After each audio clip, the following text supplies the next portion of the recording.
QUIZ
417.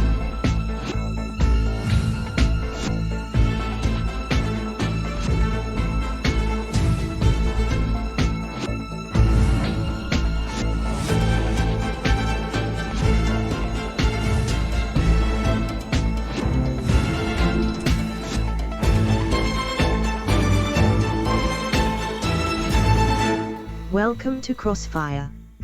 My name is Emily, and I will be monitoring this process. To begin, please join the process room at hackbox.ca, using the room code displayed on your screen.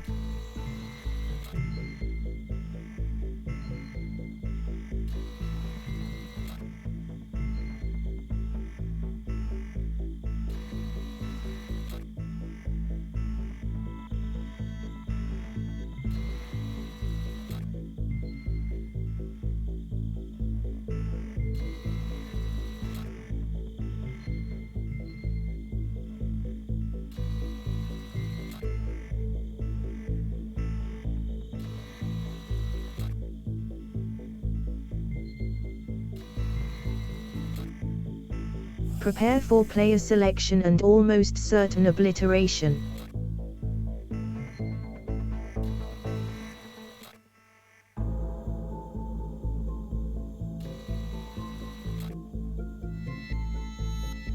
Stilgar is selected. Ralph is selected. Bassoonist is selected. Apodo is selected. UPM208 is selected. Proogs is selected. Silver Elector is selected. Monster is selected. FLYB0Y1 is selected. Mantissa is selected. Shira 97 is selected. Fernando is selected. Here is how the process will take place. Answer the multiple choice questions.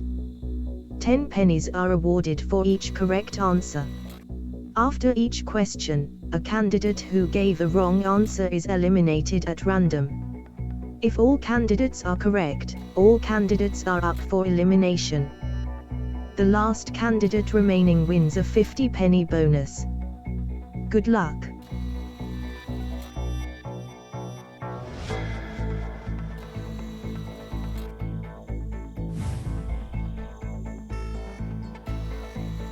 Question number 1.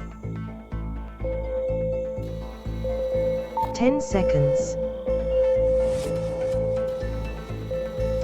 5 seconds. Time up. The correct answer was B.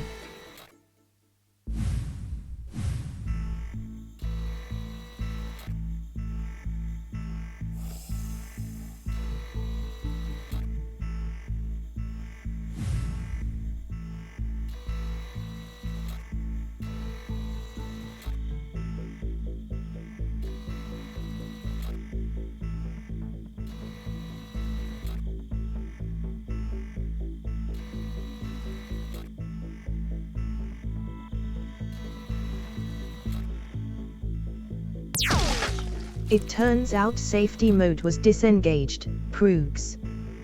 What a shame.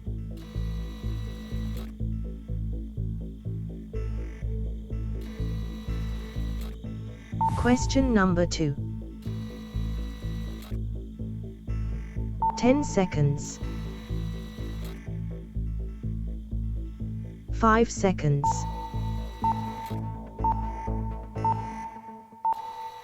Time up. The correct answer was D.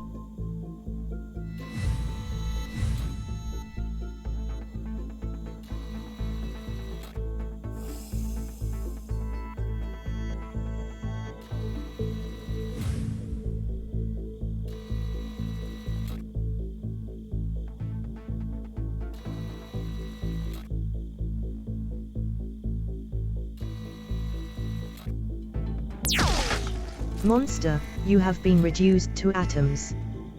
Please enjoy the experience.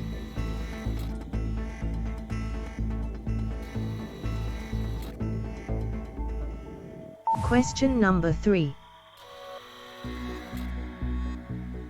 10 seconds.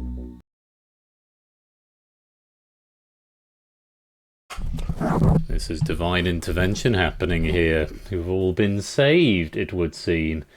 Right. That is interesting. That Hackbox is just not hackboxing. Let me have a look at my controls.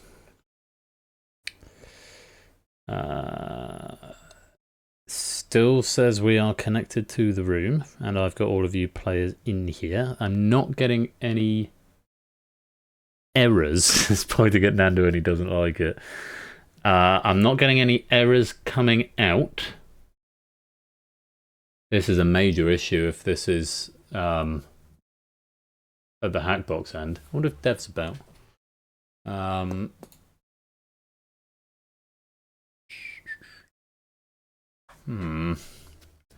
Not quite sure what to do. What I'm going to suggest, if everyone like refreshes, try refreshing the device and see if it updates your display.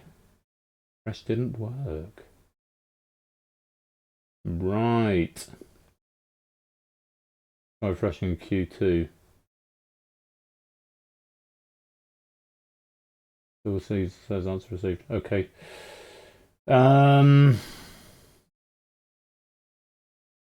Well, this is a fine state of affairs, isn't it? All of the games are Hackbox tonight.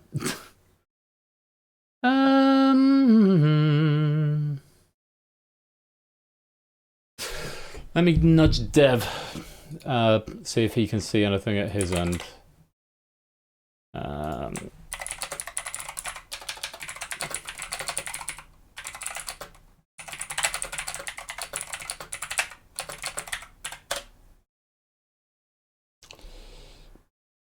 Yeah, Topper, if you try firing into one of your games, just try firing one up. I'll just leave the sort of... Oh, Dev's responding to me, admittedly on mobile, which means he's probably AFK. While we're waiting, so I'll come over to the camera. Hello, everyone. Hope you all are well. There's a rather abrupt end to that warm-up game, and I'll do a proper intro in a minute. But I'll just wait for Dev to come back to me, see if there's anything has happened at his end. It might be my end. We'll wait for Topper to do a confirmation as well. About the same moment I validated, I would be surprised, Shapes. I would be surprised if that were the case. But hey. Hey, Podo. Hey, Fets. Let me see what Dev's got to say. If it has, it'll restart itself. Can look into exactly what happened a little later on. Thanks, man. We'll keep you posted. So, he says if it's fallen over, it'll restart itself. Working for Topper. Okay, well, we've got two options. We crack on with the rest of the stream immediately, jump into Moneybox, and we come back to this and play it in between Moneybox and the Hive. Or we try and continue playing, potentially losing another question now, or we stop and restart now. Map of Europe gagging up. Does it? I suppose it does a bit. So those are sort of three options. Bear in mind, if I restart it now, there's no guarantee the same players are going to get in. Since we've already seen the first three questions of this pack, I'm inclined to restart this now. There's no guarantee the same players will get in, but it's effectively the same game. It just means you potentially... there's that 50p bonus at the end. So, yeah, that's, I think, what we'll do. We're going to abandon this game of Crossfire, and we'll start it again. And fingers crossed, everything will come back to life. So I'll see you on the other side, and yeah, let's try that again.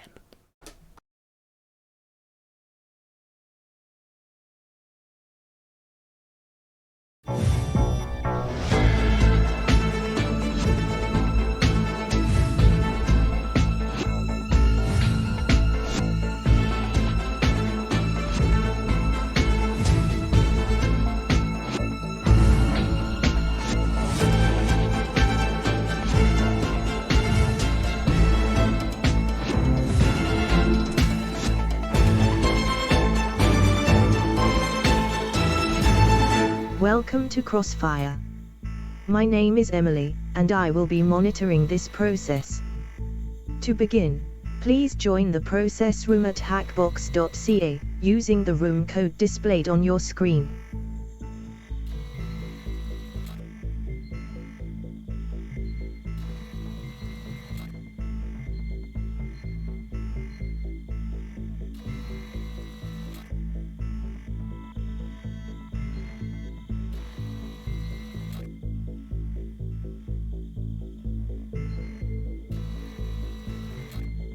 I feel this is sort of kind of fair cop because everyone got the first question right anyway, apart from those who were like, oh, there's a gap. Oh, fuck. Now I've got an argument out of range exception. I might have to do it once more. Bollocks, because the scores are going to be wrong. Sorry. Third time lucky.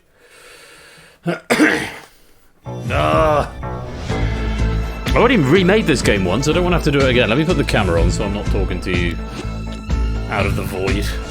No, we've had that before where that happens and the straps end up not working. Yeah, not in short, ABM, I haven't got a short... Actually, I probably have actually got a shortcut, but I've reloaded it now. Yeah, it's going to be a new room now, I'm afraid. Alright, third time lucky. Welcome to Crossfire. My name is Emily, and I will be monitoring this process. To begin, please join the process room at hackbox.ca, using the room code displayed on your screen. I say he said he's on... Oh, he's on mute, but he can hear. Yes, Clive, just rejoin the room and it'll just pick some new players. Apologies for the slightly juddery start. It's one of those things. Anyway, I can do some welcomes and some good evenings while we're doing this.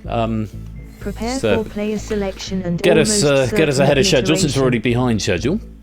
Good evening, Proust, AV me, Lottibus, Lupine, Clive, Topper, Score, Puzzle Dan, Nando, Colo, Monster Man, Stilgar, Kegler, Apodo, Ardenfetz, Shapes, Giants, Mantis, and anyone else who is lurking, loitering, and lingering in the chat. You are most welcome to be here. Thank you so much for joining us for game night, what promises to be a chatty evening with Moneybox and the Hive coming up. Not before we've gone through Crossfire. I've seen a couple of questions already, but we'll see how we get on this time Stilgar around. is selected. Stilgar's first in again. Apodo again is selected. Apodo is okay, so Shapes is selected. it's not picking exactly the same, but Stilgar in Monster first is twice is selected. interesting.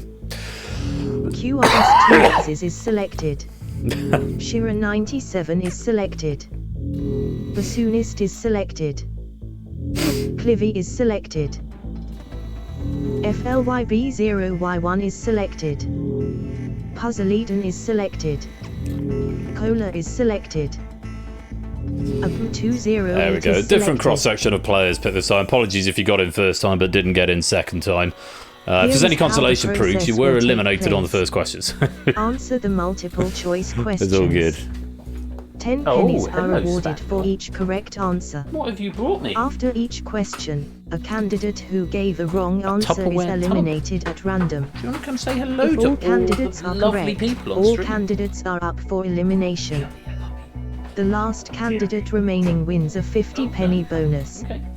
He doesn't Good want luck. to come up. Come say hi to everyone. Come on. Answers will be in a different order, incidentally. So read the questions and the answers carefully. Question number 1. Yeah, he did. He bought us a Tupperware tub. 10 seconds. 5 seconds. What a lot of noise. There he is. Time up. A The back. correct answer was B. Fuck. Ugh. Are you going to host tonight? Are you going to host?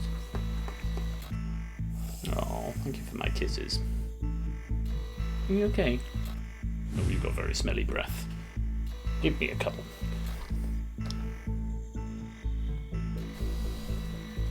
Well, at least it seems to be working this time.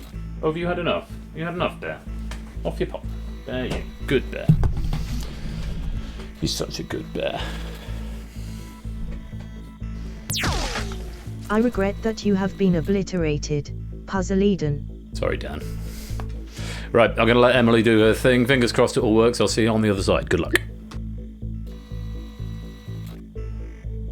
Question number 2. 10 Great success. seconds. 5 seconds.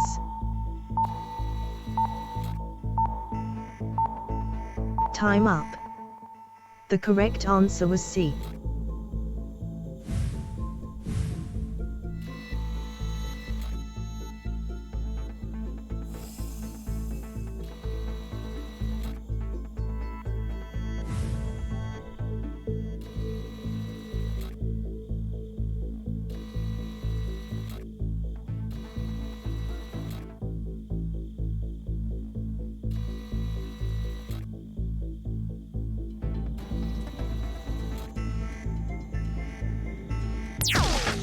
If you'd ever wondered what shapes would look like if they were turned inside out, now you know.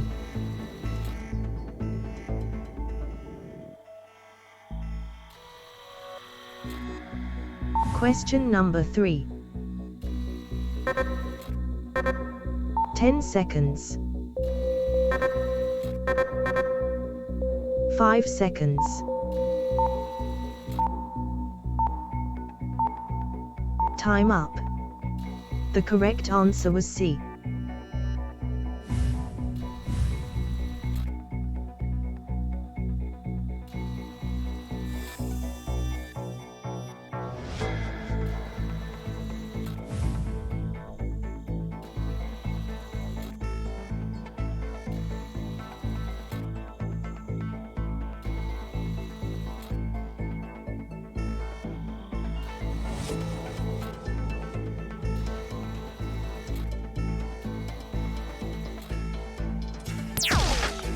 Stilgar just lost 136 pounds in 1 second.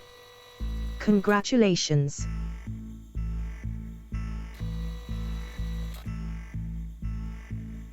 Question number 4. 10 seconds. 5 seconds. Time up. The correct answer was A.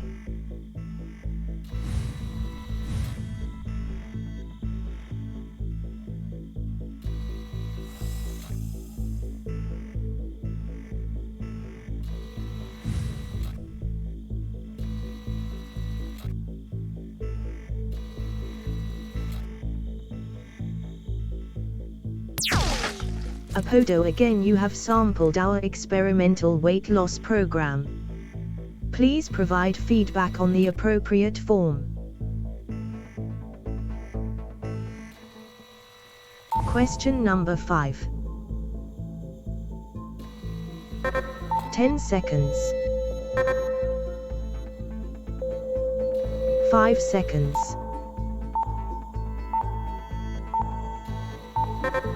Time up.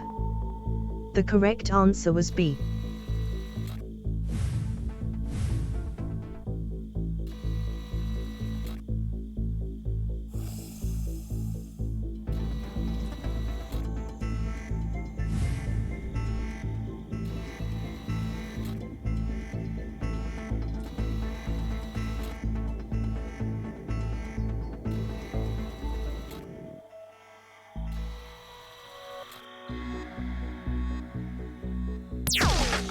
You have made a terrible mess, Shira97. We will be sending you the cleaning bill.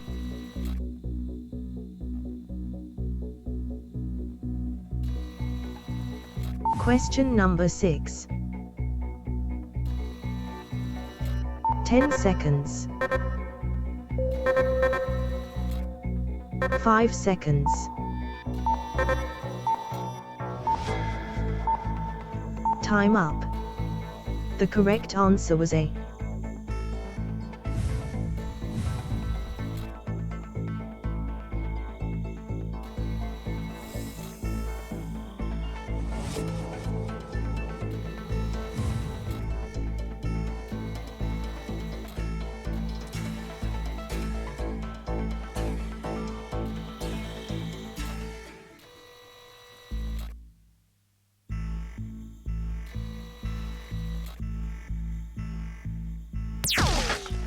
Thank you, QRS2VS, for volunteering to test the targeting system.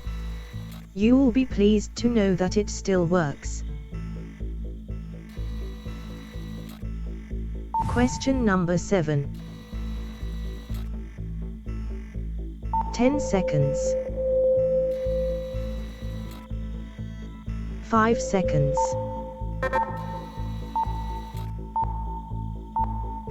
Time up.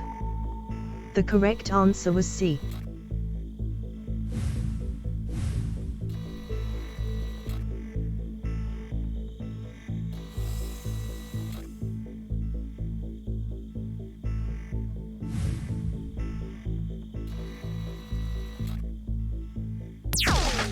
It turns out safety mode was disengaged, monster. What a shame. What a shame.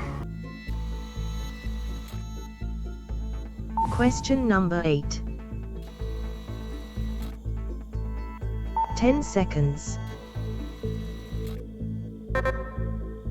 5 seconds.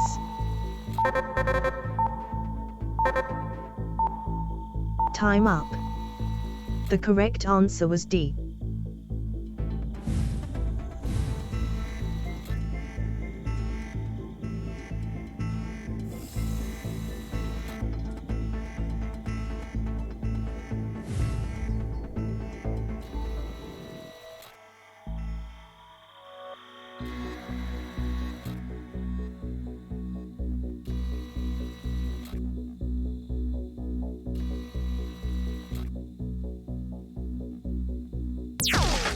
FLYB0Y1, you have been reduced to atoms. Please enjoy the experience.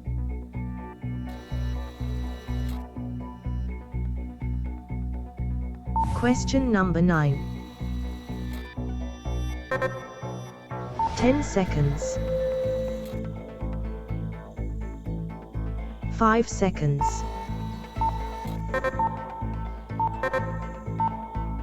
Time up. The correct answer was B.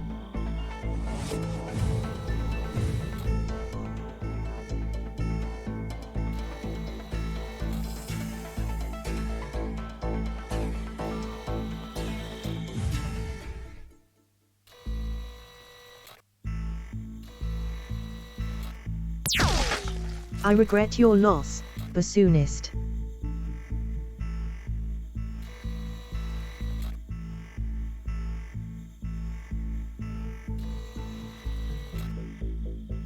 Question number 10. 10 seconds. 5 seconds.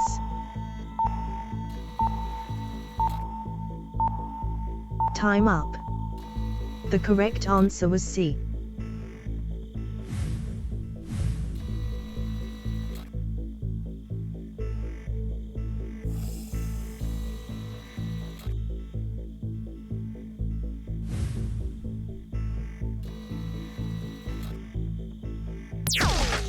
A moment's silence for Cola.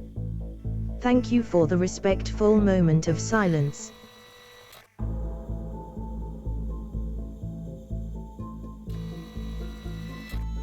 Question number 11.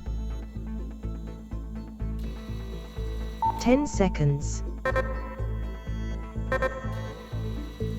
5 seconds. Time up. The correct answer was C.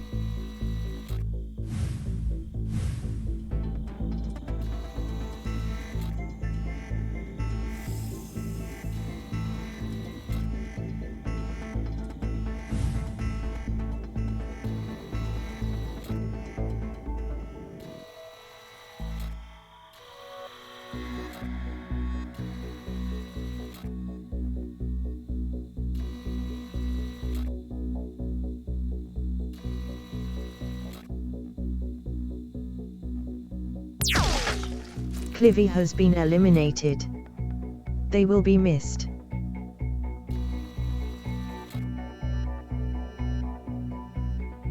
Congratulations to APM208, you have survived the process and are awarded 50 bonus pennies. You are also still alive, which must be something of a relief. Until next time, thank you for playing Crossfire. Goodbye.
Good evening, good evening, good evening, good evening, good evening, good evening, and welcome formally to Game Night, not Quiz Night Live, on Saturday the 25th of November. Sorry, here's a message from our sponsor, the Lupine One. Retro Game Night? What's next? The return of Beat the Bee. Who knows? Lupine, thank you very much for the 40-month subscription there. Most grateful to you. Yeah, sorry, the last time we played this was QNL, or this version of it anyway, which I have updated. So now everyone gets pennies. I don't know if there's an exclusion method. You might be able to tell me better than that. I don't know if there's an exclusion method on your devices. Doesn't look like it. Right. Okay. Yeah, on the other version there might have been. On this one I haven't put one in because I did this one specifically for QNL. Right. Okay, so the problem we've got now is that anyone who's in the lobby might get picked to come and play, and you need a microphone to play this game if you're one of the two in the hot seat. We'll have to wait and see, Nodcat. We'll see how it goes down. I always got the impression that people didn't love it because it's more of a talky game, and it's for two focused hot seat players rather than a giant mass multiplayer. You will be able to join later, but I'm working under the assumption that people who've joined the lobby want to come and play in hot seat. You'll need a microphone for that, and I know that doesn't necessarily apply to everyone. If anyone is potentially not wanting to come and play in the hot seat, I will need to restart the build. So if anyone who's currently in the lobby doesn't want to be a hot seat player, let me know now and I'll restart the build, because otherwise it might pick you. Do speak now or forever hold your peace. Right, you don't want to be a hot seat player. Right, yeah, that's my bad for not explaining. So we're going to get this awesome theme tune again. Don't join the lobby unless you want to be a hot seat player. You'll be able to join later, that's my bad. It's an old build, so it works under different rules. Yes, Clive. Yeah, that's my bad. It's because it's an older build. Different rules apply. So, if you want to be in the hot seat, and only if you want to be in the hot seat, join Hackbox now with this code.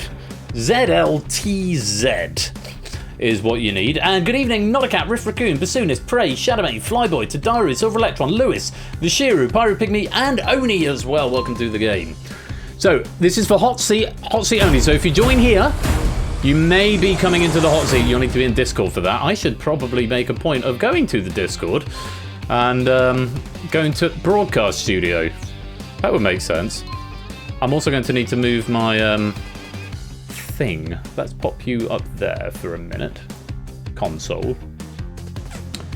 Yeah, it's been a while since I've done a hot seat game, so I've sort of forgotten the things what I need to do for it. So I'll get this lobby locked up pretty quick, so that then everyone else can come and join the game. ZLTZ. You can join at any time. And if you've not played before, then the rules will be explained, but should be a lot of fun. But it's a team game, team of two, trying to win an earth-shattering amount of pennies. Yes, link to the Discord is there. Thanks, school. Okie dokie. This pack has been written by Oni, to whom we're very grateful. He played in the test game on Wednesday. Everything seemed to work. I didn't update the credits, so the credits will be slightly broken at the end, but the game will run. I also haven't got a Stream Deck control for this, so I'm going to have to use my mouse a little bit. All right, let's pick our players coming to take on the Moneybox tonight. It's Stilgar and it's Ralph. If you two would like to make your way to the broadcast studio, that would be excellent. And I will get screen sharing. Anyone else who wants to come play, come and join the game now. Now would be an opportune moment to do that. ZLTZ. Oh. People are... Okay, that was weird. That's a weirdness of weirdness happening there. But that's what happens with old games. Whee! He's gone. He's disappeared. Someone else join so we can bring him back. There we go. Oh my god, this is so broken. If we play this again, I need to remake this. This one and the Hive. The Hive is slightly less broken. Hello, Nato. Welcome to the stream. So we've got a Ralph waiting for Stilgar. Stilgar, if you want to come and join the green room. Yes, it's Hackbox. ZLTZ on Hackbox. Thank you, Skull, for getting on that. Alphabetical. I think what it's trying to do is trying to lerp a strap twice. If someone joins and they're already being lerped. It's all just a bit broke. Because it's an old game. I've learnt a lot in the last 18 months on how to make games proper like. Anyway, hope everyone is well. Where is this still going? Are you stuck on welcome screen? That's okay, let me give you some rolls. I'll give you some rolls, Stilgar. Where are you? Stilgar to Ken. It should do them automatically when you click the thing, but obviously the bot is having a doze at the moment. Where have you gone, Stilgar? If I give you the member and the streams role, you should now be able to come join us, Stilgar. You should have other channels available. And there we go, those Stilgar in. Lovely, lovely. Cool. Oh, it's all, yeah, it's all held together with Pritt Stick and Blue Tack tonight, apparently. But yeah, I'll give you a quick overview of the rules in just a moment, because it's been a while since we played, and there may be some players who've not actually played this one before. So, yeah. All will be well. All will be revealed as well. Hello, Pyro.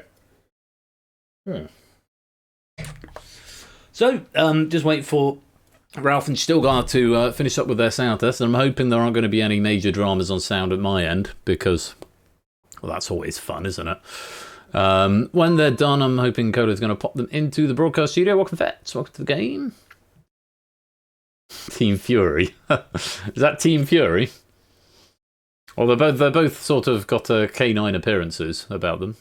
I see a Ralph, and I see a Stilgar. Welcome to you both.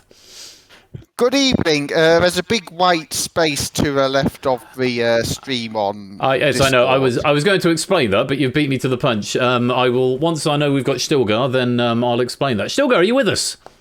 Can you hear me now? I can. Welcome, welcome. Good to have you here.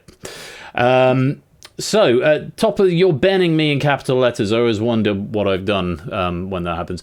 The reason there is a big white column on the left-hand side is because I, of course, now use ultra-wide monitors, but the stream broadcasts in 16:9. So what happens there is I have to have the game screen just there. I can't share the Unity build with you because it might accidentally try and share the console or the scene view with you, so I just share the whole monitor. And normally that big white gap is where my console goes, which has got some answers in, which I've rather cleverly hidden from you so that you can't see the answers as they come in. Hopefully that makes sense, and apologies for the excess border on the left. I hope we can still be friends. That's fine, I can just cover it up with my Hackbox window. That's a very sensible idea. Though, of course, you won't need to use Hackbox very much for this. Ralph, because Ralph, you're probably one of the most recent players to have played this game at QNL. Yes, with Proogs. With Proogs, indeed. Can you remember how that ended up for you? I think there was a question, I think it ended up... I remember that question about whether there were more mosques or synagogues or something. Yeah, like some that. more adherents, Sikhs or Sikhism or Judaism. Yeah, that was the one.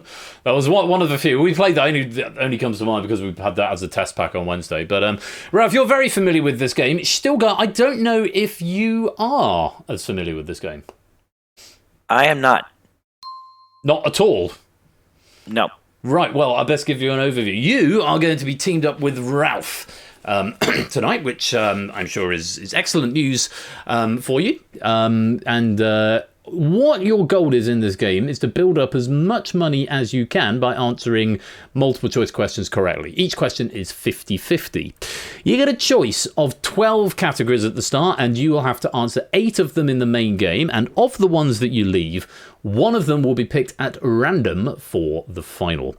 You build up money over the course of the game by getting the answers right. That's the general gist of it. You guys will be able to chat and bounce around ideas. Remember, you are a team, you are not opponents, so do use each other's strengths and follow each other's hunches, because these are questions that are designed to generate conversation rather than just you either know them or you don't. I'll explain the quirks and the foibles of the game in just a moment. But audience game, you're playing basically the same game, except you don't get to choose your coins, audience. Your coins get assigned at random. What I will say is that the audience get 15 seconds from when the answers are revealed to answer, so I would request that we don't start our dialogue until their time has expired. At which point all of them will be locked in. So just so that you don't influence them. Silent Marine, welcome to the stream. That's the long and the short of it. I hope you're both ready to play. It's been a while since I've had people here, so you're very welcome. Thank you for coming to join us. And do you want to see what categories you've got? Bring it. Bring it. Show me. Let's find out. Tonight, your categories are awards, blockbusters, and countries to start off with. You've then got dance, elements, and food. Moving on from there, game shows, height, and islands. To conclude, we'll start with going alphabetically: Japan, kings, and losers. Let's bring the money box down. Oh, we'll do that in a minute. We'll show you the remaining values first of all. So, giving you a brief overview of the rules. Those are the 12 categories, and there are 12 coins with them as well. Now, each of those coins have been assigned one of those 12 values. And the idea is you want to pick the values with the highest one, because if you get the question right, it goes into your money box, which is good for you. If you get the question wrong, then you lose that value and it goes out of the game for good, which is a tremendous shame. You'll also have spotted the killers, the killer strap up in the top left. There are 4 killers in the game. Now, if you find a killer value and it goes into your money box and you give me a right answer, it treats it just like any other normal value. However, if you find a killer and you give me a wrong answer, it will cut your accumulated jackpot in half. They are very, very damaging over the course of the game. Final reminder that 4 of the questions will be picked. There'll be 4 questions left that you won't actively choose, which will be one of which will be selected at random by the computer to be your final question. And that final question you will answer independently, still on the same team, but you'll answer it separately. So, word to the wise: you don't want to leave 4 categories that both of you are going to draw complete blanks on. So you want to think about how you play this game, and a number of different strategies which I'll let you figure out as we go. That's about the long and short of it. Any questions? No. No. Happy days. Well, if you're all ready, hope you're ready to play along in our audience game at home, and I hope Stilgar and Ralph, you're ready to play here in our Moneybox studio. Good luck. Let's play Moneybox. And there is the code. You can join the game at Hackbox using ZLTZ. I'm sure mods will keep an eye on anyone trying to join in Twitch chat. So, well, let's pick our first category, if you please. Where are we going? Feel free to have a chat. So, which ones do you want? Would you rather keep to the end? Because I want to say food and game shows to the end as like final questions options. Do the questions get harder as things progress? No, there's just the 12 questions in the game. They're all of a comparable difficulty in that they will generate discussion rather than being that they shouldn't just be I know that one. You should have to sort of rationalize it a little bit. In that case, probably save kings for later. Okay. Countries. So we've got some ideas there. Where are we going to pick for our first one that we do need to answer now? What are we going to go for? Well, you're number 1 still, Gar, so... yes, that's the convention. First.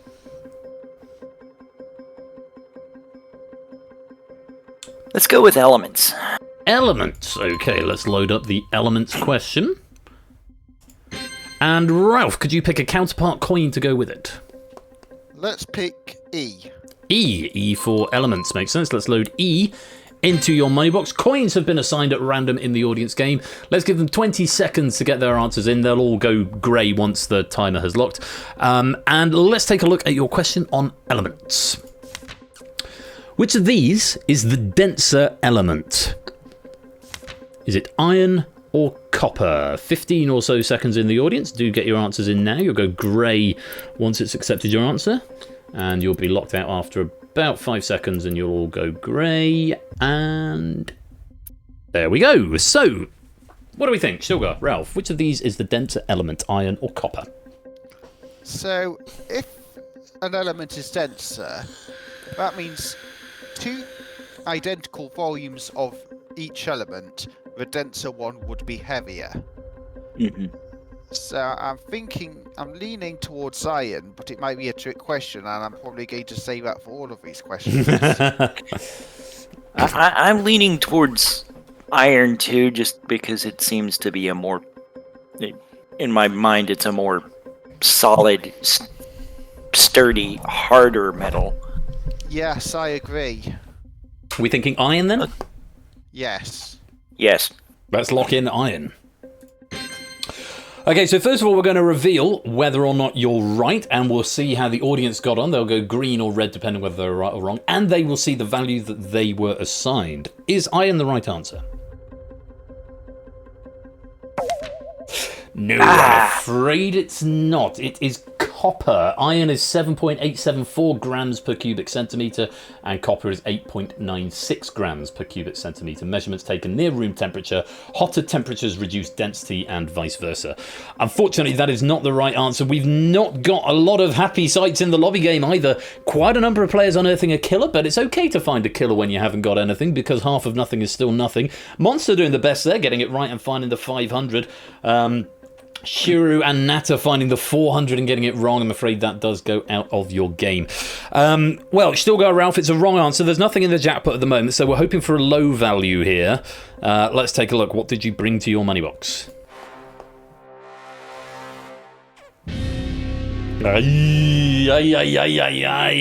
It's the second highest value of the game, the 500, and unfortunately it does have to go out.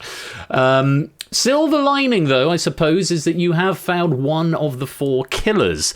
Now, normally that'd be a really bad thing, but because you've got 0, half of 0, as I just mentioned, is still 0. So we lose that killer from the game. There are only 3 killers left amongst the coins, but unfortunately we do have to say goodbye to that 500. Monster taking an early lead. Clive is in second, Apodo and Dan tied in third. Everyone else yet to score. On we go. Next category, please. Ralph, you've got the honours. Well, thinking that we have nothing and we can probably afford to hit a few killers with wrong answers, I think it's probably best to go with ones we're less sure about right at this point in time. Sounds logical. So I think losers maybe, because it's such an open topic. Okay, let's load up the losers. And still go if you'd like to pick a coin to go with it. Let's follow the pattern L. We're going to stick with the pattern. This is exactly what happened in the test game the other day. You're not obligated to follow this pattern, but let's load L into your money box. I'll break it later. Yes, we'll break it in the fullness of time. Coins assigned at random in our lobby game, and here is a question on losers. Which of these football teams has the higher amount of losses in the Premier League since its inception in 1992? The higher amount of losses. Is it Everton or is it Tottenham Hotspur? About 6 seconds or so left in the lobby game if you'd like to get an answer. I know less than nothing about it. Hang on. And we're all locked in. As you were, okay. Still go. I know less than nothing about European football, so... Okay. Ralph, no pressure. If you have anything remotely resembling a clue, Ralph, go right ahead. Well, I'm a Liverpool fan. It will be giving me a great deal of joy to see Everton as the correct answer here. So I'm going to pick Everton. It's good logic, isn't it? Okay, we'll lock in Everton. Again, first of all, let's see if you are right. You are absolutely right, and no more logic other than I really hope it's them. It seems to work out. But yeah, there are 7 teams that appeared in every Premier League season, and Everton and Tottenham are the only 2 of those to have never won it. Everton have 438 losses to Tottenham's 385. You know, if Everton keep it up, then it's going to become 6. What, 6 teams that have appeared? Oh, Everton, are they going the wrong way at the moment? Everton received a 10-point penalty for. Oh yes, for financial it was a financial thing, wasn't it? Yeah, I did hear that on the radio. Lol at them. Over in the lobby game, quite a few players getting this one right, which is nice to see. Colo finding that elusive 1,000 value and getting it right. Well done there. Shapes losing out on the 300. Everything else sort of in the middle. A couple of killers going on there. Clive has got the most damage to worry about there because he's found a killer and he has got cash in the bank. So unfortunately, Clive, your total is going to get cut in half. Your guys, you're not going to lose any money. Your money is going up because you gave me a right answer. Let's find out, what did you bring to your money box? Okay, we're off the mark. 200. Top value of the top row.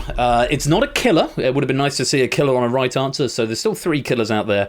But we are off the marks, and 200 goes into your money box. And Colo propelled straight into the lead. Monster now in second with 575, and Dan's in third with 375. 2 down, 6 to go. Stilgar, where are we going next? How do you feel about awards, Ralph? I'm happy to take awards. Okay. Let's do awards. Awards it shall be. And Ralph picks a coin. Let's stick with the pattern. Let's have A. A, in it goes. Coins assigned at random to our friends in the lobby game. And a question on awards coming up. Take a look at this. Which of these Golden Joystick Award winners for Game of the Year was released the earliest? Was it Sonic the Hedgehog on the Mega Drive, or was it Street Fighter 2 on the Super Nintendo? 10 seconds to get your answers in the lobby before we go into chat mode. Answers coming in, people having a little think. And that's time up. So, what do we think? Now, Sonic the Hedgehog, I think that's a 1991 game, and Street Fighter 2 was in 1992. I agree. Yes. So... Quick. Sonic the Hedgehog? Sonic the Hedgehog. Sonic the Hedgehog. I have to say, you may not be able to see this in the stream, but our friends who are watching at home will. I got my new Sonic the Hedgehog mouse pad arrived this week, which is very snazzy. You'll have to go watch it on the VOD, and it's upside down. There's a keyboard on it, but yeah, that was my new early Christmas present to myself this week, which is very cool. We have locked in Sonic the Hedgehog. As you know, I'm a big Sonic fan, certainly of classic Sonic and speedruns of classic Sonic. Was it the right answer to go for? Yeah, bang on. Spot on. Sonic 1 in 1991 and Street Fighter 2 in 1992. Exceptional knowledge there from both of you. It is the correct answer. Unfortunately, not the same story for everyone in the lobby game. Apodo, Flyboy, Kegler and Proogs all finding a killer value there. If you've got any money in the bank, I'm afraid you're about to lose half of it. Clive also losing the 500 from the game on a wrong answer, but Silent Marine picking up the 1,000 there with the right answer, and Shiru 500 with a right answer. Lovely stuff indeed. And as for you two, what did you bring to your money box? Not bad. On the up, 300. Onto the second row. It's going to take you up to that total of 500 that went out on the first question. Also not a killer, so still 3 killers out there, but we are going in the right direction. Let's add 300 to your jackpot.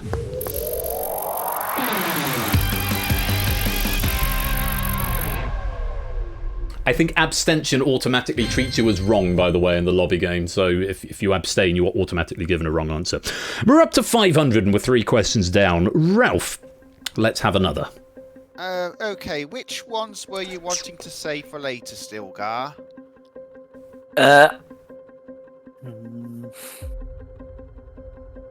Kings and Islands, I think. Kings and Islands. Okay. I think we should go for height then. Okay. Alrighty.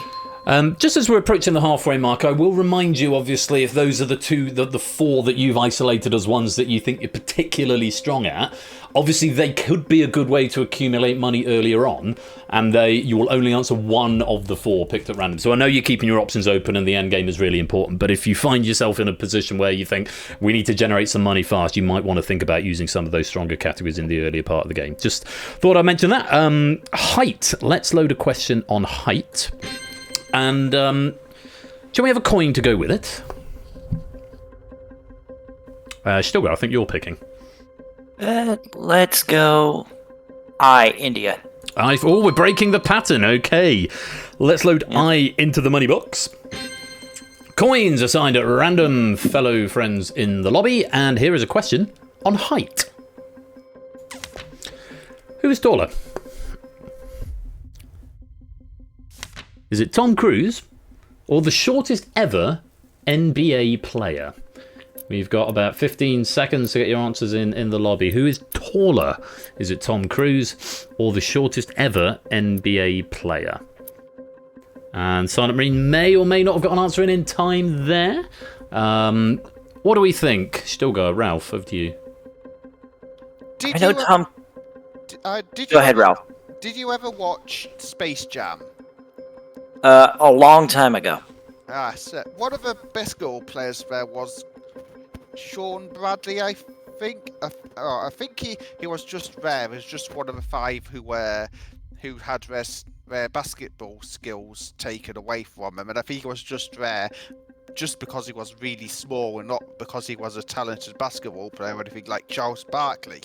But I think that Tom Cruise is taller than the shortest ever NBA player. I'm inclined to agree with you. I think he was a pretty short guy. But I think Tom Cruise, I don't know how tall or short Tom Cruise is. I do. Tom Cruise well known for being short? He is. He is. But I'm smelling kind of a trick question here. And I know most people would expect a basketball player to be tall, but it's not necessarily the case. I want to say that Tom Cruise is taller. Me too. Oh, so we're going the other way. So we're going Tom Cruise? Yes. Yes. Okay, we'll lock in Tom Cruise.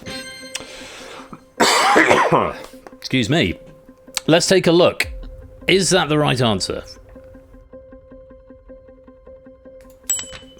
You're right to smell a rat on that one, absolutely, yeah. I mean, Tom Cruise is sort of mocked for being small. I mean, he's short, but he's not like, running under my desk while it's on low mode. He's 5'7", 170 centimeters. And by comparison, Muggsy Bogues, who was active from 1987 to 2001, was 5'3". So like Danny DeVito. So your height? Yes. Nando's saying he's my height, 5'7". I remember that photo when Muggsy Bogues was playing for the Washington Bullets, and he was standing next to his teammate Manute Bol, who's really, really tall, and it showed how there were 3 basketballs, height difference between them. That's quite funny. Yeah, Muggsy Bogues, 5'3". That is little. That really is quite small. But yeah, shorter than Tom Cruise certainly. Over in the lobby, Pyro and Flyboy having a good time picking up the 500 value with the right answer. Couple of 400s going in the bin there. Nando and Monster, bad luck on that one, and 4 killers being unearthed by Mantissa, Fets, Proogs, and Shapes. Any money you've got, I'm afraid, is going to be cut in half. But not for you guys. Let's have a look and see what did you bring to your money box. 150 non-killer. Okay, you're going the wrong way, but it is still cash, not a killer. So we are now on the other side of the average scale, whereas we were statistically less likely to find one on question 2. We are now statistically more likely to find a killer because you've got a choice of 8 and 3 of them are killers. But for now, 150 is good for you and it's going into your jackpot. Cola with the lead, 1475. Silent Marines in second with 1050. Pyro jumps up to third with 650. Those are the scores over in the lobby game. So, we're halfway through, 4 down, 4 to go. And this is another part where the other tactic you have to consider comes into play, is because you've built up a nice little total there, 650. There's still quite a lot of money up there on the board. And although you want to save those strong questions till the end, you also want to consider the damage that picking a question you don't think you're going to know now and getting it wrong on a killer, you want to consider the damage that might do. So do consider carefully your next category. Stilgar, I believe you've got the pick. Where would you like to go? Let's do countries. Let's do countries, okay. And Score, I just want to clarify something. That's actually not the case anymore. It's because of the inflation of the penny. Points equal pennies in this game now. Yeah, sorry, I didn't say. So, audience game, points equal pennies, depending how you do in the final. Yeah, lots up for grabs. Countries. We will load countries in. Ralph, a coin? Seeing girls still got broke with passion, I'm going to break it even further and choose K. K, okay. Let's load the K coin into your money box. Oh, it's very exciting, because I get to see down here what it says on it. I say it's very exciting. So, a question on countries. Coins assigned at random in the lobby. Let's take a look at our country question. Which of these countries became independent most recently? Is it Angola or Namibia? 10, 15 seconds in the lobby game, if you'd like to get an answer in. And Monster just getting an answer in time. African countries and their independence. How do we feel about this? Not great. Me either. Do we know anything about either of them? I want to say Angola has another name now. No, I don't think so. I think it's still Angola. I thought it was still Angola. I'm an idiot though, so ignore anything I say. I think like the Namib Desert has been like a thing, but I don't know how long Namibia itself has been a thing.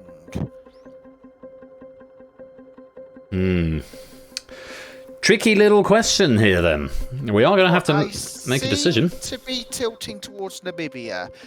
What do you think, Stilgar? Let's go with Namibia then. We're just going to go on 100, not much else to go on for this one. We're going to lock in B. Namibia? Namibia. And it's locked in. So, was that the right way to lean? Let's have a look.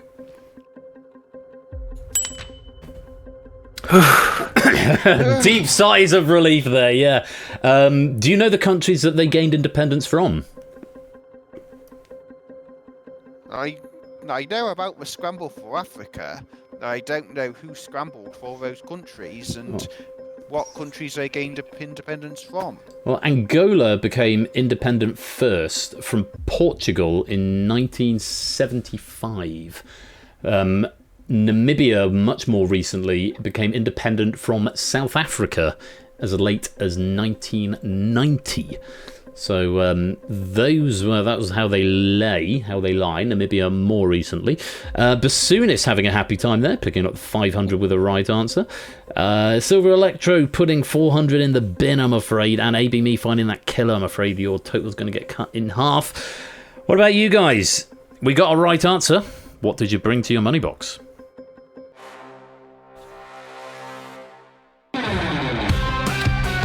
$350 and a killer. That's why I said it was interesting. It was fascinating because it was the third highest remaining value.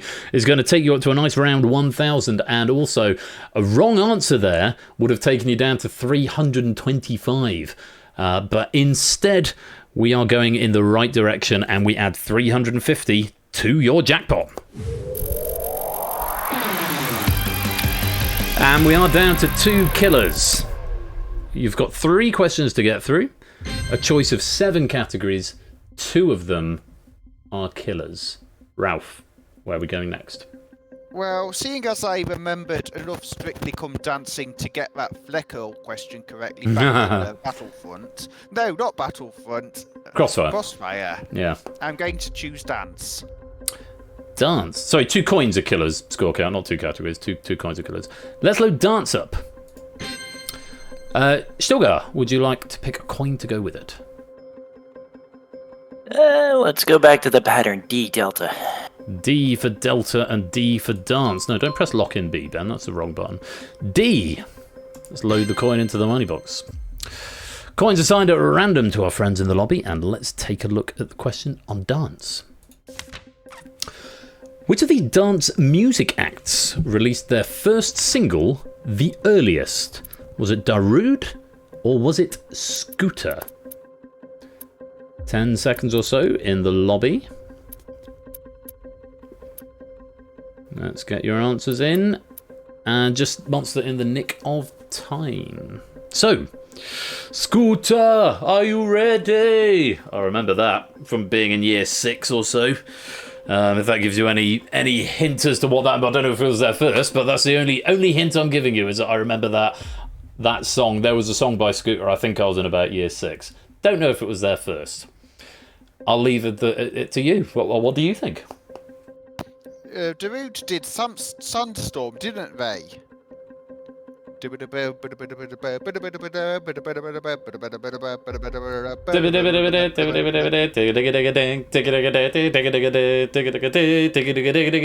Yeah, I remember that. I couldn't have told you it was Darude, but I recognise the tune. And Scooter did that horrible cover version of the Logical song by Supertramp. I'm afraid I've got to disagree with you that it's horrible. I think it's insane. I think it's insanely good. When I was young, you see that life was so wonderful. Except I'm not going to do it with my throat today, but yeah. Well, I think Sunstorm came first, but I don't know if Scooter's been like releasing singles before then. But I think going by the logic of Sunstorm, the logical song. The earlier one. Going by the logic of the logical song. I'd probably choose Darude, but I'm apprehensive. What do you think, Stilgar?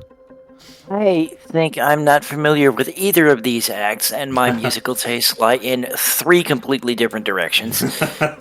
Fair. Shall we choose Darude? If you think so, yeah, go for it. I mean, it's only a 50-50 chance that it's a trick question.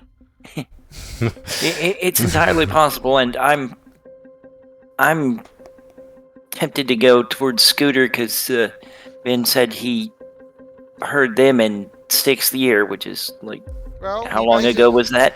Well, he might have heard Darude. If he's in, is it? I can't remember. Are you? I'm 109. Is how old I am. I feel like I've given you enough. I've given you enough to work on there. I'll let you do the rest, and I'll tell you how old I am in a bit. You should know I had a birthday like 3 months ago, so. Exactly. Well, we can't remember whether you're early 30s or late 20s. I'm tempted to say late 20s. But I think I'd probably go for Darude because I remember that being the earlier going concern. Okay. Darude it is. Darude, we will lock in Darude. It's very kind of you to say I'm late 20s. I'm 35. I was born in 88, so I remember hearing the Logical song in sort of year 6, sort of 1999 is when I remember. Oh, it's Topper who's in his late 20s. No, Topper's in his 30s as well, I think. At least I think he is. Everyone's getting older here. And Ash is even older than me. Ash is 36 next week. Who's late 20s? Anyone here in their late 20s? Just trying to make me feel old. No, I thought that'd be nice. I thought I was late 20s. Anyway, we've gone Darude. Topper, he's 22. Oh, he's just turned 30, hasn't he? Yeah. This year he's 26. Okay, that's pretty good.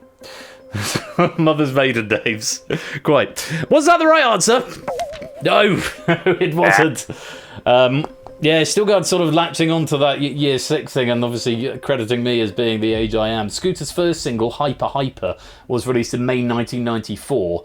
Apparently this is a good 7 years before their breakout hit the Logical song. Apparently the Logical song was 2001, which would have put me in year 8, not year 6. So, but yeah, the Scooter was definitely first. And Darude's first single was actually Sandstorm in 1999 when I was in year 6, but I don't remember hearing that then. Shapes finding 500, Silver Electro finding their 1,000, Flyboy finding 400, a couple of 400s going in the bin, and 5 killers being unearthed there. Your scores are going to get cut in half. Well, we're on 1,000. We've got 2 questions to go. Let's see what happens. What did you bring to your money box? Oh, it's fallen over. The excitement of being picked as the 75. But, I mean, that's about as good as we can hope for on a wrong answer. A low-value non-killer. It's, yeah, 75. Well, we can afford to see that go. Obviously, it means, one less opportunity to add to your jackpot, but not a killer. And with 2 categories left to pick, 2 of those coins have still got killers on them. But for now, we have to lose the 75 from the game. Silver Electro and Shapes flying up the board, Colo retaining his lead, Silent Marine Silver Electro tied up in second, and Flyboy currently in third with 1162. Remember, these are paid out at a 1-to-1 rate of pennies, which is very exciting. Right, final choice of categories each. Blockbusters, food, game shows, islands, Japan, and kings are left. Where are we going? So we want to say food, game shows, islands, and kings, don't we? So, do you want to go for Japan? Hey. Sure. Alright, Japan. Pokenuts, welcome to the stream, and Japan will be loaded. A coin. Shall we go for F? F?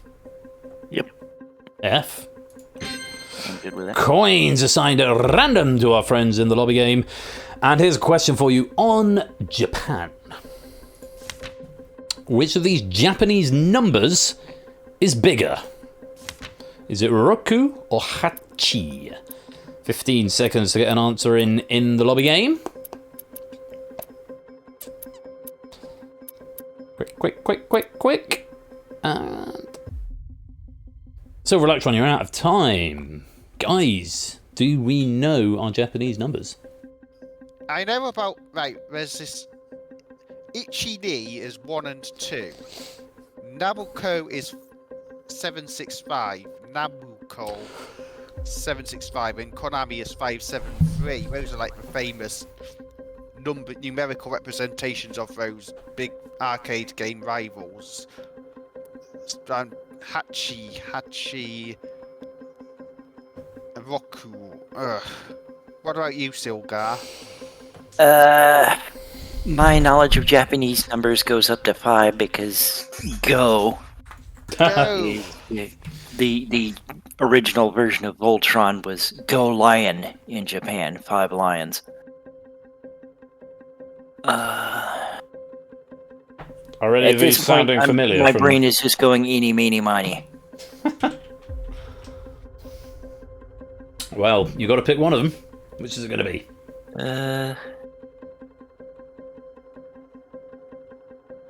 Let's say Roku, because a Roku device is a streaming box that has everything. Therefore, Roku must be a big number. I'll let Silgar make the pick on this one, seeing as I've been a bit domineering for the past few questions. Okay. Roku it shall be. Let's lock it in. Let's take a look. Was that the right punt? Yeah. If only your knowledge went up to 10, Stilgar. 1, 2, 3, 4, 5. Roku is 6. And Hachi is 8. So, wrong decision there. Better story in the lobby game for most players. Shiru finding that 1,000, Dan finding the 500. Bassoonist, Nando, and Prugs having less of a happy time and finding a killer and getting themselves cut in half once again. So, with one more question after this And that's a wrong answer, so we really, really don't want to see a killer right about now. What did you bring to your money box? Probably a killer. Let's see. Okay, 125. It's not ideal, but actually, again, relatively low value, non-killer. That's about as good as we could hope for, but we're really, really going to want to have to get this last question. And moreover, hope to bring a big value into the money box as well. Excuse me, I've got a little hiccup happening.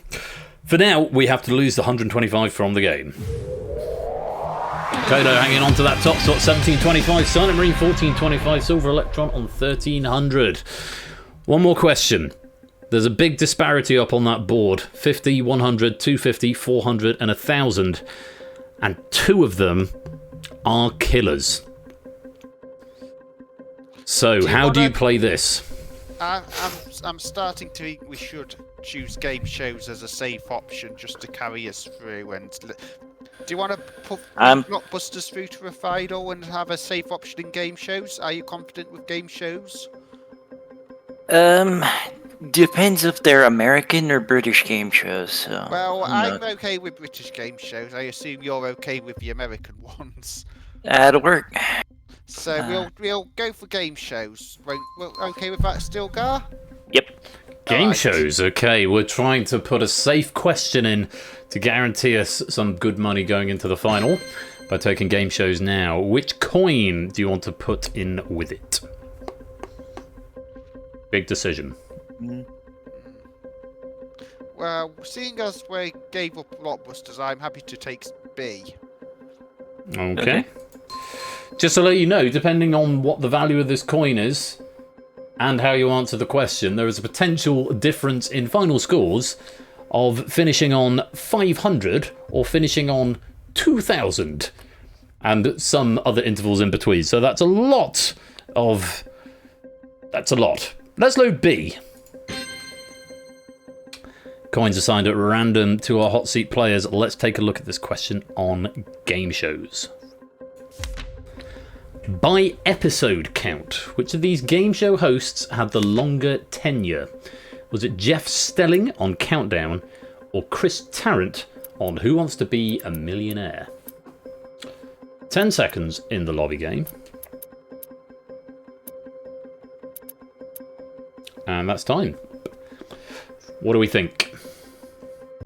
So I think like Chris Tarrant was on like Millionaire for anything between 15 and 20 years, but I wouldn't know how many episodes would be broadcast in 1 year. Countdown, that's a broadcast daily, but I can't remember how many years Jeff Stelling was on it. 2, maybe 3. So that'd be like between 700 and 1,000. Actually, no, not that, because it's only on the weekdays. So it's like 250, 500 since. I can't remember how long Jeff Stelling was on Countdown. Do you watch Countdown? I've never heard of Countdown. You've never heard of Countdown? No. Wow. And my brain associates Millionaire with Regis Philbin. So, it's educated guess time. Ralph, it sounded like you were sort of fumbling at some maths there, based on... like, how many weekdays are there in a year? Like 250. 52. 250 weekdays in a year. Oh, weekdays, yeah. And I'm trying to remember how long Jeff Stelling was on. I think probably at least a year, and how many episodes would Chris Tarrant have fit in 1 year for Millionaire? Because I think it like started to slow down when I was in university when they switched to the clock format. Ooh. And when they changed the music to that rave music. So would it be like 20 a year, 300? This is I think Jeff Stelling. I think I probably want to go for Jeff Stelling. Okay. I'm gonna regret saying this, Jeff Stelling. All right, we will lock in Jeff. There's been another lock-in, but for who, Chris Kamara? It's for Ralph and Stilgar. Anyway, sorry. It's Jeff. Was that Jeff Stelling? I don't know, Jeff. That was the Jeff. Was that Jeff Stelling? That meme. Anyway, we've locked in Jeff Stelling. I know that's Chris Camario. He was talking to Jeff Stelling, wasn't he? Hello, Hallie. Welcome to the stream. Let's see. Was Jeff Stelling the right answer?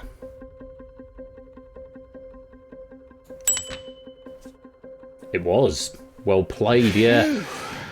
You were right. You were right on the money. I think Jeff Stelling must have been there for about 3 years because he hosted 675 episodes of Countdown. He was certainly there longer than both of the Dez's, Des O'Connor and Des Lynam.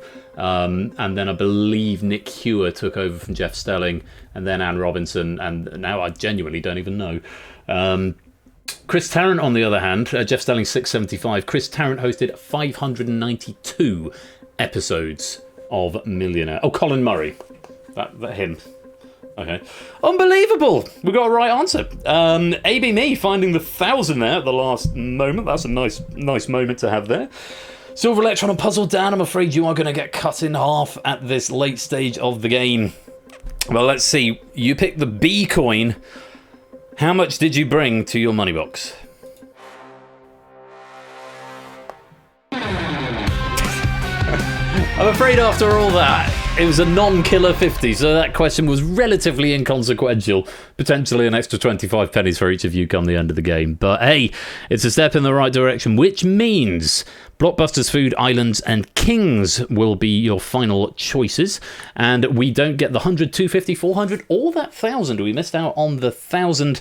And without looking into the game, I couldn't tell you where it is. But academic now, let's add 50 to your jackpot and go to the final.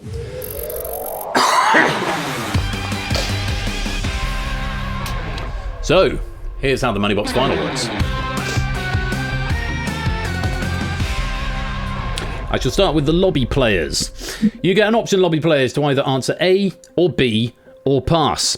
Choose the correct answer, you bank 100% of your points. Choose the incorrect answer, you bank 10% of your points. I believe it's always rounded down. If you choose to pass, you bank 50% of your points. If you abstain, it will be treated as a pass, and pennies are now paid out equal value to your points. So Colo on 2075 at the moment. If he finds the right answer, he will get 2,075 pennies. The only players who don't get automated pennies are the players in the hot seats. So Stilgar and Ralph, I will manually add you to the leaderboard and add on the pennies that you win in this game as well, if you win any. Because you've got a slightly different game here. You, for the first time, are going to be answering independently, and this is the first time you'll be using your Hatbox devices, so I hope you kept them handy. Probably should have mentioned that at the beginning. You both get asked the same question. If you are both right, then you split your accumulated jackpot of 1,050 and take home 525 pennies each. If you're both wrong, then you both go away with nothing. If one of you is right and one of you is wrong, the person who is right takes home the whole lot, 1,050. You, though, like the audience game, have got the option to pass the question if you don't like it. And what this magic pass button does is it effectively mirrors what your teammate does. So if one of you is right and one of you passes, it treats it like you were both right. If one of you is wrong and one of you passes, it treats it like you were both wrong. If you both choose to pass, then I'm afraid they cancel each other out and you both get nothing. So, you of course won't be able to confer.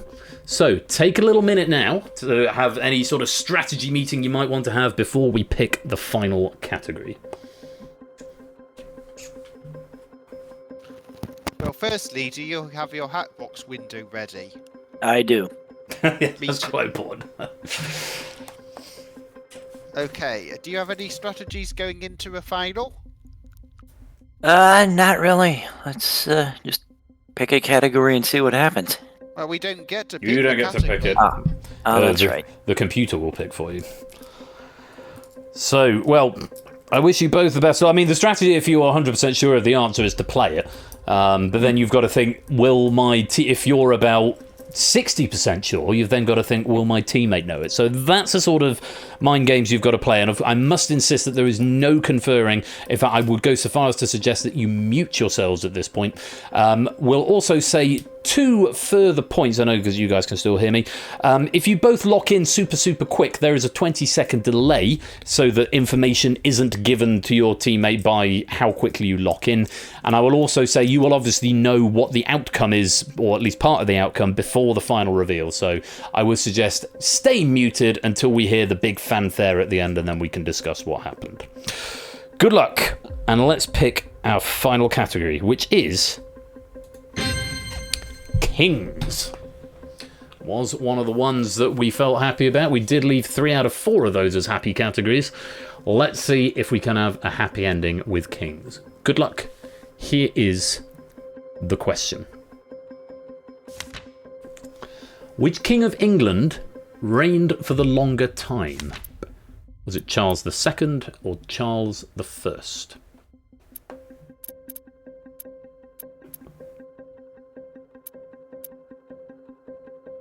Audience, you'll have 5 seconds after both of our hot seat players have locked in. Both of them are locked in. Answer quick. If you're going to answer, of course, abstention treated as a pass. So we got to that 20-second cutoff, and both players had locked in already. Which King of England reigned for the longer time? Charles II or Charles I? It was Charles I. His reign of 24 years from 1625 to 1649 compares to Charles II's 15 years, 1660 to 1685. Just 15 years, so the correct answer there was Charles I. And the scores have been updated. Colo loses his top spot. He's obviously played for it and gotten the wrong answer, and he gets his score divided by 10. And goes away with 207. But it's Shiru who finishes on top with 812 pennies. AB, me and Silent Marie picking up 712. And Shapes in third with 537. They should be added on automatically when the credits roll in just a moment. Thank you all for playing. As for our hot seat players, Stilgar and Ralph. 1,050 raised in the jackpot. Have you made the right decision? Have you got the right answer? Have you put your trust in your teammate wisely? Let's find out.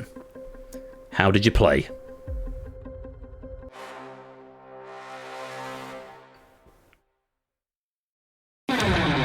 Hey!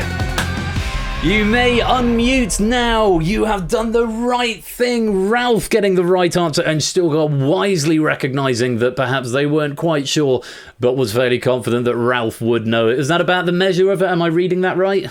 Yes, pretty much. Yeah.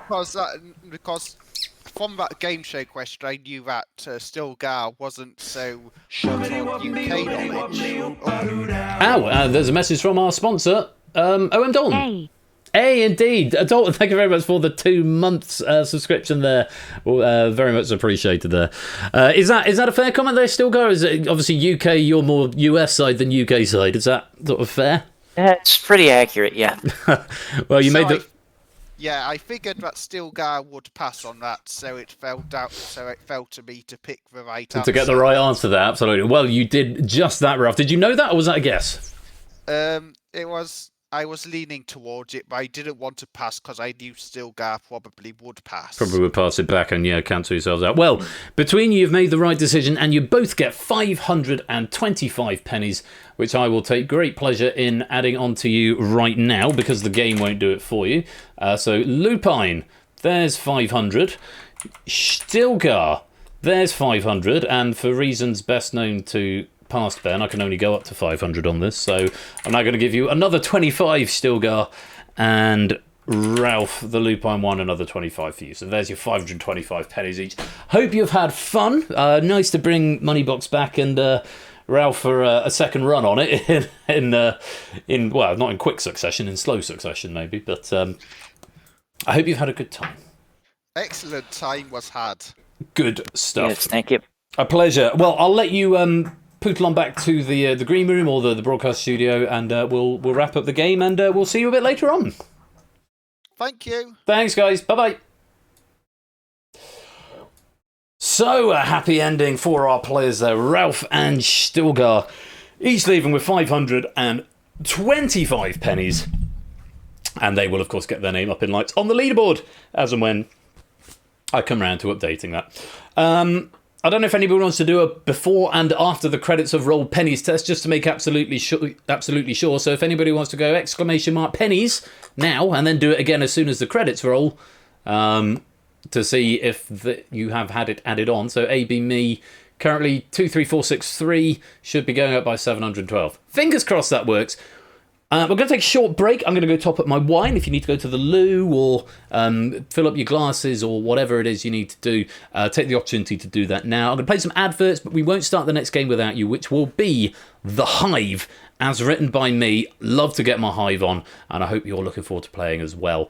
The Hive is another game, incidentally, where if you want to be in the hot seat, join the lobby at the start. If you don't want to be in the hot seat, wait until later on, because there's no exclusion method. So bear that in mind. It's also playthrough Hackbox, and that'll be coming up with questions from me in just a few minutes' time. Well done to Shiru on winning the lobby game. Congratulations to Stilgar and Ralph on finishing up with 525 points.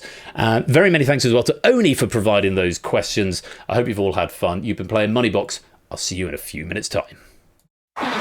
And apologies for the credits, because they are not going to end as they should.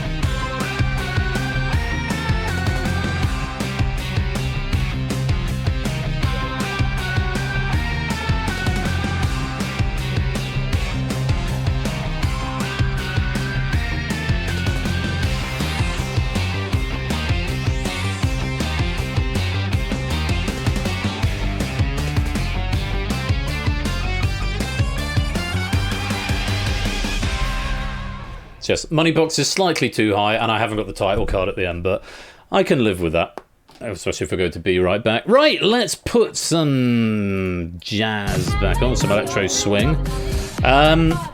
More pennies to be earned by typing in Moneybox 315 if you would like to do that just now. I'm going to go for a very short break, top up my wine glass. Like I said, I'm going to play some adverts, but when we come back, we will be playing not the Jive, which is what is playing now, but we will be playing The Hive. And I do hope that you will join me for that. Don't touch that dial. We'll be right back.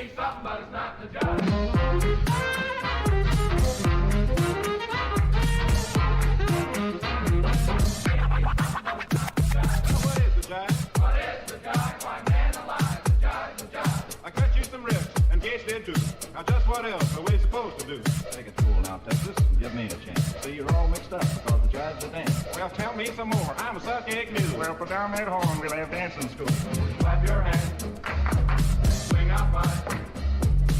Do the mule mix in. Step two, put it all together, and you're doing the jive. Stop your feet. Swing out wide.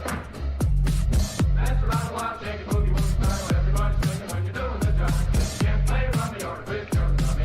Don't let it bother you. But you'll be the king when the band begins to swing. You'll be the party, the life of the party. Do a bump. And you swing out wide. Talk a little bit, beat it up, take a bit. Everybody's happy when you're doing the job. Stop your feet and you swing out wide.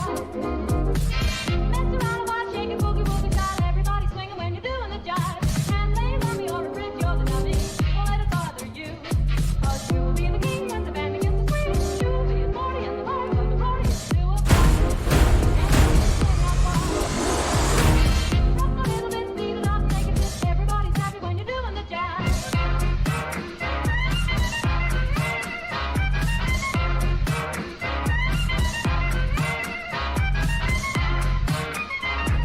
Maybe something, but it's not the jive.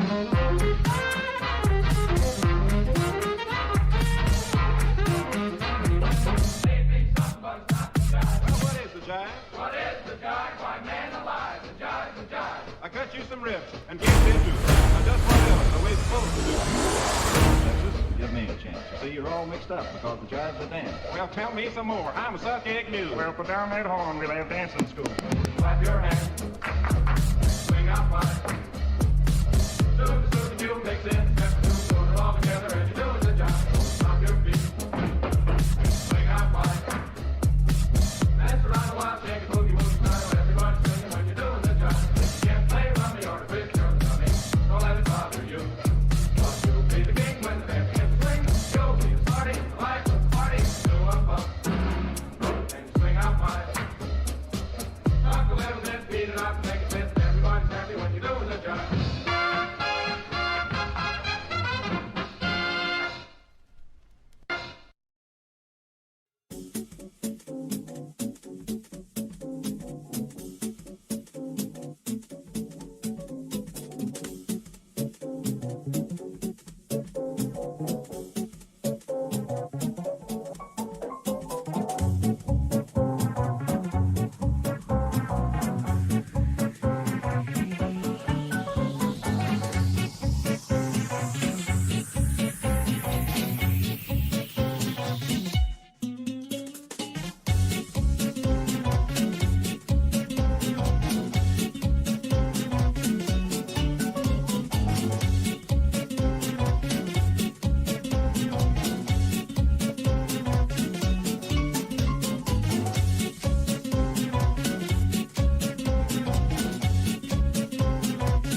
Just a reminder that if you wish to take part in the hot seat game of the Hive, you will need a microphone and access to the Persephone's Chair Discord.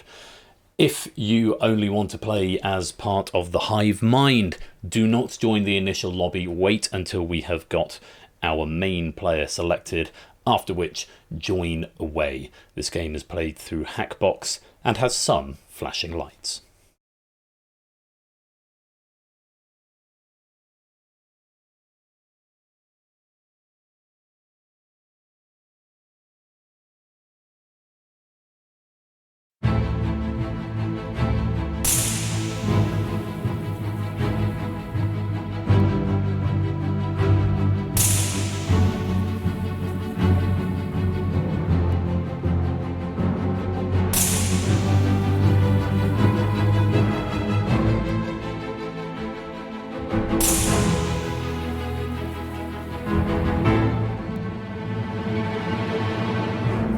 Back to the second part of this evening's game night, where it is Hive time. I'm Dalton and Lucid. Welcome to the stream.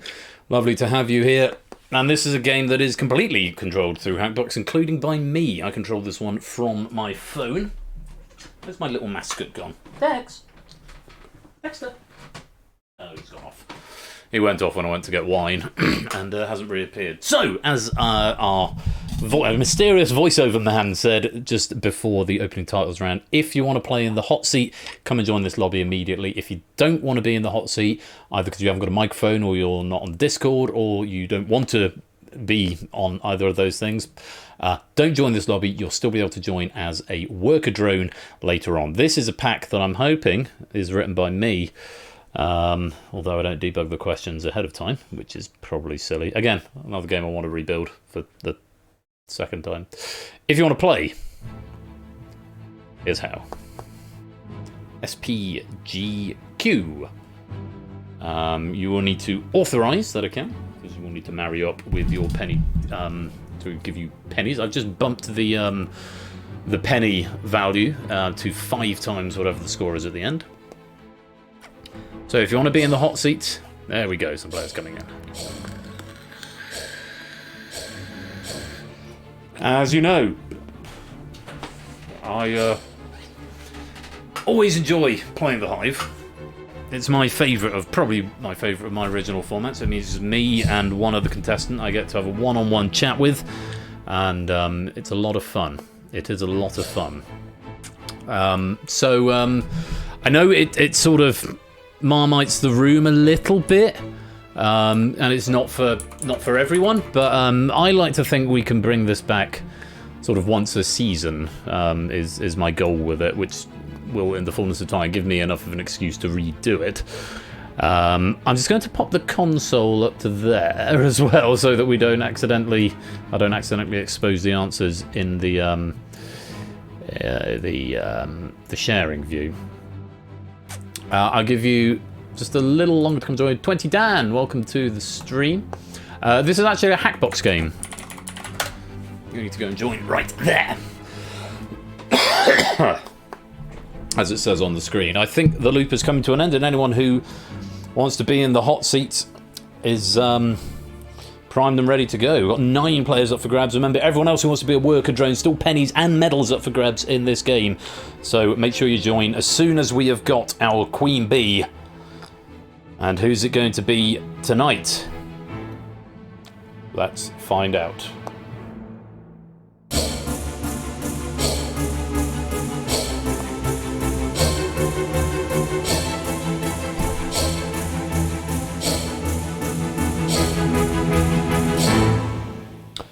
Colo, you are in the Hive. Go and sound test yourself in the green room and then come and join me.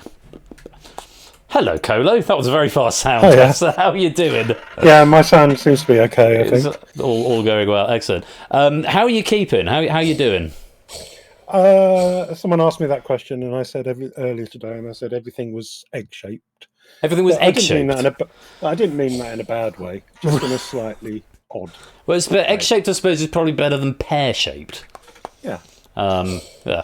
Well, Definitely so. absolutely, yeah. Well, it's lovely to have you here, and yes, face because I know you've done quite a lot of proofing. Certainly, this previous seasons as well, but this season you've done quite a lot, and it's quite nice for you to come to a stream having done no proofing, and get to partake fully, including in the hot seat as it turns out. Now, have you played in the Hive before? I have. You have. Now, shall we go and look up how you fared? Yeah, I think I won 98,990. No, I don't know why. Let's have a look. That's a medal table. Let's look at the leaderboard. Oh, of course it's not loaded. I mean, why would it load first time? Let's do a quick refresh. And let's take a look. Oh, that's pennies. Leaderboards and medal. The Hive leaderboard. Yes, there you are. Colo, you won 420.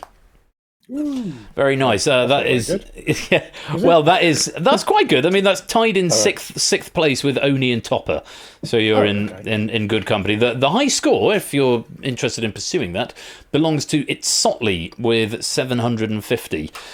Second place is Spokes with 610. So that is what you're shooting for if you want to improve that score up at the top. But before we get, I'm sure you will. Before you can get there, though, you have got the small matter of my questions to battle through. So there will be some Royal Flush staples in here. I feel quite sure about excellent. that. I'm hoping for Russian composers. I'm saying nothing. I'm saying nothing. All in the fullness of time. But I think there'll be one or two to expect. But I hope to keep it reasonably original as well. I'm seeing lots of other players joining in the Hive, which is excellent. So all of you in there, plus everyone who wasn't selected from the initial selection, you will be able to play in the Hive My Game. You can join at any time using the information that's on the screen. There's no penalty for abstention, so feel free to sort of drip in and out of it if you like. Colo, I know you know the rules. For everyone else, the rules are quite simple, so I won't reiterate all of them in massive detail now. Are you happy to play? Yeah, I'm good to go. Right, very best of luck to you, Colo, and good luck to everyone else in the Hive Mind. Let's go to phase number 1. 20 points for this first question, and the first one you're going to pick. 2 options will be displayed. Here is your board. Which of these things contains the most distinct elements? Which of these words appears earliest in Edgar Allan Poe's poem The Raven? In its standard edition, which of these video games has the most playable characters? And which of these monarchs began their reign earliest? Okay, that's all right. So 2 options on the first question. 2 on the first one, then 3, then 4, and the one that you don't pick, of course, goes to the final phase, which you don't get to answer.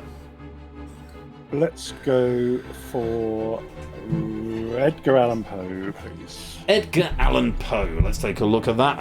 For the audience first. Audience, on your Hackbox devices, here's the question. Which of these words appears earliest in Edgar Allan Poe's poem The Raven? Nevermore or quaint? I just answered in chat. I don't have to answer. No. Yes, you just answered by talking to me. But keep your Hackbox there, I think, just in case. I don't think you need it for anything else. I think you get like a contestant mimic, so you'll get a readout of the question and the options to you. So that might be useful. But we're here in stream as well. So, and of course, just a reminder, and perhaps for those who haven't played this game before, Colo in each phase must answer himself at least once and use the Hive at least once, either trusting or mistrusting them. For now, you've got all of them available. 24 answers came in. What do you think? I don't know. Do you know are you familiar with the poem? Yeah, I could, but I can't remember quaint being in it.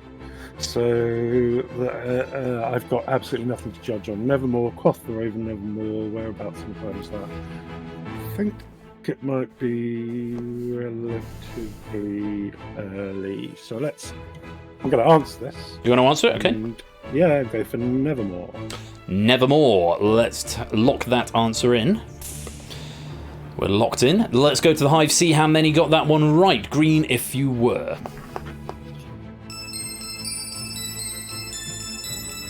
Okay, interesting split. No, No, I'm afraid not. Hive, you get 1 point for every player who got it wrong plus 1. So in that one, 9 players got it wrong, so you each get 10 points. So the harder the question is to answer, the more you get. 63% going for the correct answer, quaint. It's Nevermore actually right at the end. It's not right at the end, but it comes in quite late. We've recently watched The Fall of the House of Usher on Netflix, which is all sort of based on Edgar Allan Poe. The first verse is, once upon a midnight dreary, while I pondered weak and weary over many a quaint and curious volume of forgotten lore. While I nodded nearly napping, suddenly there came a tapping, blah, blah, blah, blah, blah. Nevermore. Quaint was actually, so midnight was an option that could have come up. That's in verse 1, line 1. Quaint, verse 1, line 2. Rapping, verse 1, line 4. Lenore, verse 2, line 4. Nevermore doesn't actually show up until verse 8. Verse 8, line 6. And as you pointed out, quoth the Raven, nevermore. But unfortunately, it's not a right answer. So we move on. And to our next question. Still worth 20 points. 3 options to be displayed. Where would you like to go next? Monarchs, please. Monarchs, okay. Hive, over to you. Which of these monarchs began their reign earliest? Queen Beatrix of the Netherlands, Macbeth, King of Scotland, or Edmund I of England?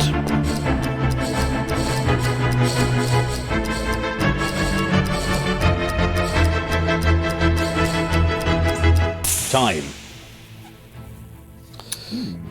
Okay, 24 answers from the Hive once again. Remember, you must use the Hive at least once. You can either trust them, or if you think more players gave a wrong answer, you can mistrust them. What are you thinking? Well, it's not Queen Beatrix in the Netherlands. She was the last one monarch of the Netherlands, was she? I think. I live just outside Bury St Edmunds, which is named for Edmund I of England. So I know he was a Saxon king, probably around 800-ish.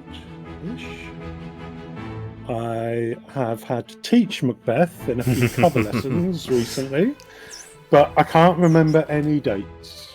Okay. It's unfortunate, isn't it? Yeah. Well, I'm going to go to the mob. The what now? The people in the Hive. The Hive, yes. That's one. That's one, yeah, quite. And I'm going to say that they know this one and trust them. Going to trust them, okay. When we use the Hive, I almost said mob then. When we use the Hive, we lock in the correct answer first. So if you were going to punt at one of them, what would you have said? Edmund. You'd have said Edmund. That would have been the right answer, but we've trusted the Hive. Let's see if they can get you through. Green if you're right, Hive. Ooh. Oh, no! Oh, Hive. Oh, as bad as I am. No, Colo. Oh, you would have been right, but you've still got the option to answer this next question on your own. But no, 50% went for Macbeth, King of Scotland. Only 42% gave me the right answer, and they got 15 points each. You're right to point out Beatrix was the last but one Queen of the Netherlands, 1980 to 2013. She abdicated in 2013, but ascended the throne in 1980. Edmund, 939, came to the throne. Then Macbeth, 1040, so 101 years later. And the ones in the middle that didn't come up, Isabella I of Spain, 1474, and Louis XV of France, 1710. So I just picked the two extremes and then the one right next to one of the extremes. So a bit of unfortunate RNG there, but never mind. One more question in this phase. 4 options to be displayed, still worth 20 points if you can find it. Are we going elemental or are we going video games? Bearing in mind the one you don't play will still be answered by the Hive, but not by you later in the game. Yeah, let's let the Hive take the video game question and we will take the element question. So you're leaving the video games till the end, you're going to play elements now. Bearing in mind that you can either answer this yourself or mistrust the Hive, you cannot trust on this question. Noted. Elemental it shall be. Hive, 4 options, take a look. Which of these things contains the most distinct elements. Vinegar, salt, DNA, or Earth's atmosphere?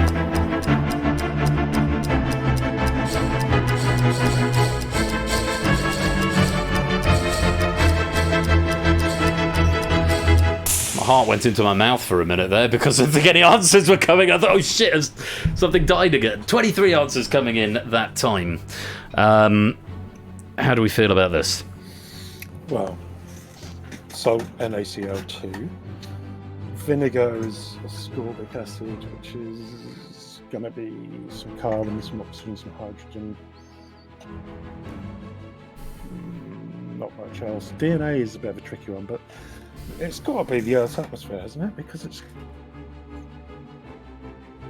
got trace amounts of loads of things. Helium, neon, argon. Well, not trace argon. Argon is the third biggest.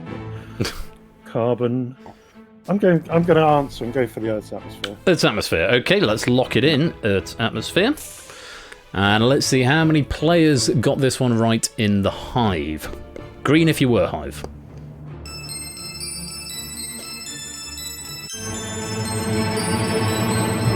And we're on the board. We're off the mark, yes. 70% agreeing with you with the correct answer there, going for Earth's atmosphere and picking up 8 points each. 22% going for DNA, 9% for vinegar, no for salt. Your chemistry knowledge was impeccable there. Sodium chloride, NaCl, has got 2. Vinegar acetic acid, rather than ascorbic acid, CH3COOH, so that's got carbon, oxygen, and hydrogen for 3. One that didn't come up there, baking soda. Do you know that one? Mm-hmm. Bicarbonate. Bicarbonate of soda. That's carbon, oxygen, sodium, and hydrogen. Add hydrogen, yeah. NaHCO3, sodium, hydrogen, carbon, oxygen for 4. DNA is the one that caught a few people out there. This is a last-minute change because originally I had them the other way around and had Earth's atmosphere and then human body. And Toot pointed out to me that that's potentially getting into hot water, but DNA is actually only 5: carbon, nitrogen, oxygen, phosphorus, and hydrogen. Whereas Earth's atmosphere twice. Carbon, nitrogen, oxygen, phosphorus, and hydrogen. Sorry. Yeah. Whereas Earth's atmosphere, as you pointed out, it's got 3 main ones: nitrogen, oxygen, and argon. But the trace elements include hydrogen, krypton, carbon, helium, neon, possibly iodine, and a few others. There's at least 8. So it's definitely the right answer. So very well played there. We've got 20 points onto the board. We'll leave that video games question for a little bit later on. Let's go take a look how the Hive got on with that round overall. A couple of 1-pointers, a couple of 2-pointers there. And just a smattering of players, 6 players getting all 3 there. Still got Shaped, Lucid, Lottibus, Natter, and AB Me on the maximum of 33 after the first phase.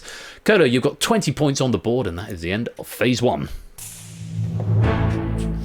So slightly tricky start. They're only easy if you know the answers. Got those first 2 the wrong way round. Yeah, I think you were sort of in the right sort of area, but still, long way to go. 3 more phases before the final phase. Let's get some more money into the board. For every question you get right, of course, questions become worth 10 points more. So this next question will be worth 30 points with the correct answer. We're going to a brand new board, and we'll go through 2 options, then 3, and then 4, with 1 question going to the final phase. Let's go on to phase number 2.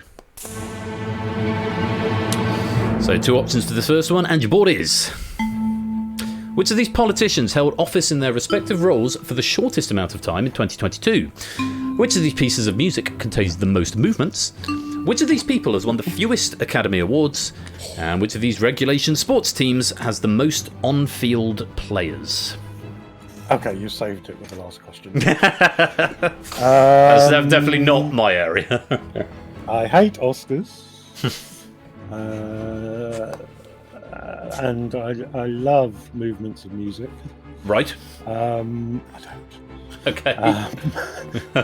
But let's go for some politicians. Please. Politicians. Okay. 2 options coming up. 30 points available, and Hive, over to you. Which of these politicians held office in their respective roles for the shortest amount of time in 2022? Was it James Cleverly, Foreign Secretary, or Kwasi Kwarteng, Chancellor of the Exchequer?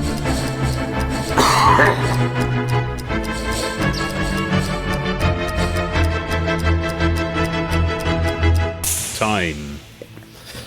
So you remember 2022 in British politics? Not really. No? Okay. Tried to blank it. Tried hard to forget it. Well, I have a vague recollection of it.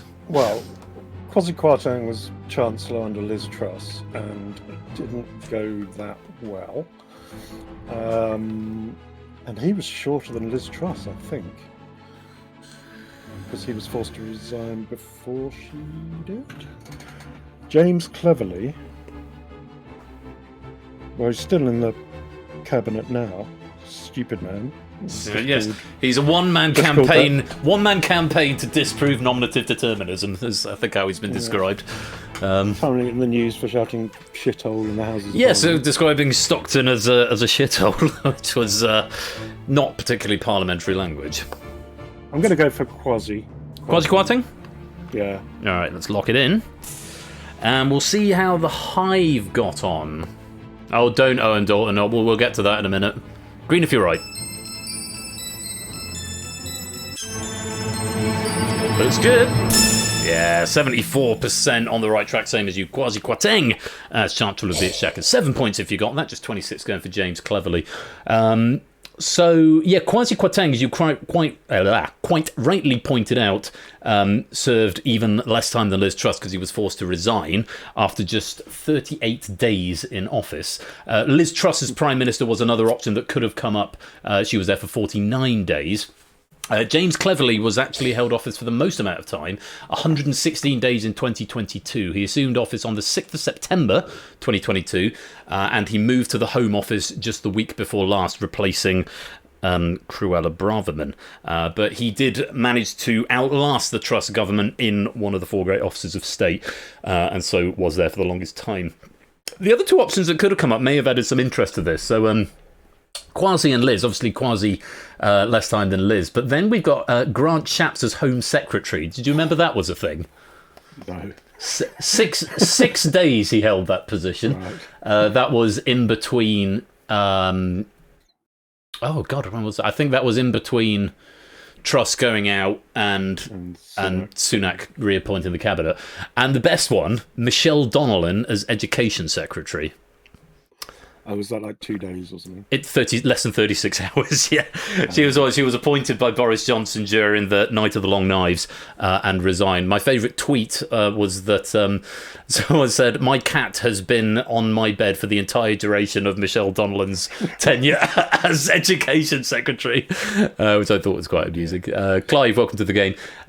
So, yeah, good answer there. You've still got all three answering options available. And do forgive me for going on a little trivia spout there, but I was quite happy with that question. And I'm glad you got it right.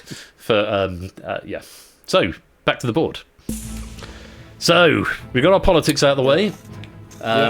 Musical movements, Academy Awards, or sports teams? Yes, please. Sports teams. Yeah. Three options coming up, 40 points available. Hive, over to you. Which of these regulation sports teams has the most on-field players? Rugby League, Association Football / Soccer, or Aussie Rules Football?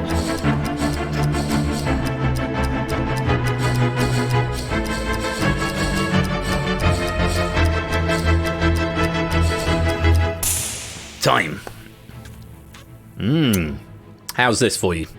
24 players answering. Rugby League 13, Association Football 11, Aussie Rules Football. I can't remember if it's 17 or 18, but I think it's one of those two. So I'll answer C. Does mean on the last question you must use the Hive.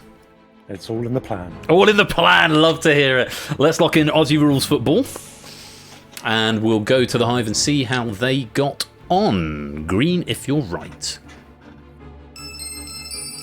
One of these, the official number is shitloads, according to Shapes.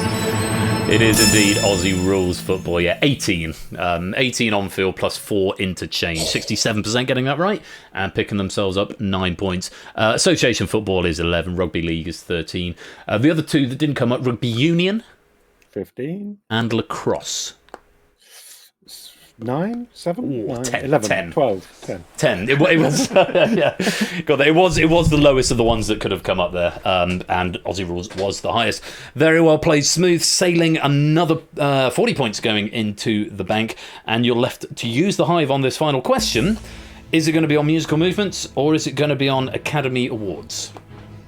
It's going to be on musical movements. Musical movements. So, Hive, answer to the best of your ability. Thank you for using the correct terminology. You're welcome, Poker. Musical movements, and we'll go back to these Academy Awards a little bit later on. But for now, Hive, musical movements. Take a look. Which of these pieces of music contains the most movements? Sorcerer's Apprentice by Ducat, Pictures at an Exhibition by Mussorgsky, Symphony No. 1 by Mahler, Symphonie Fantastique by Berlioz.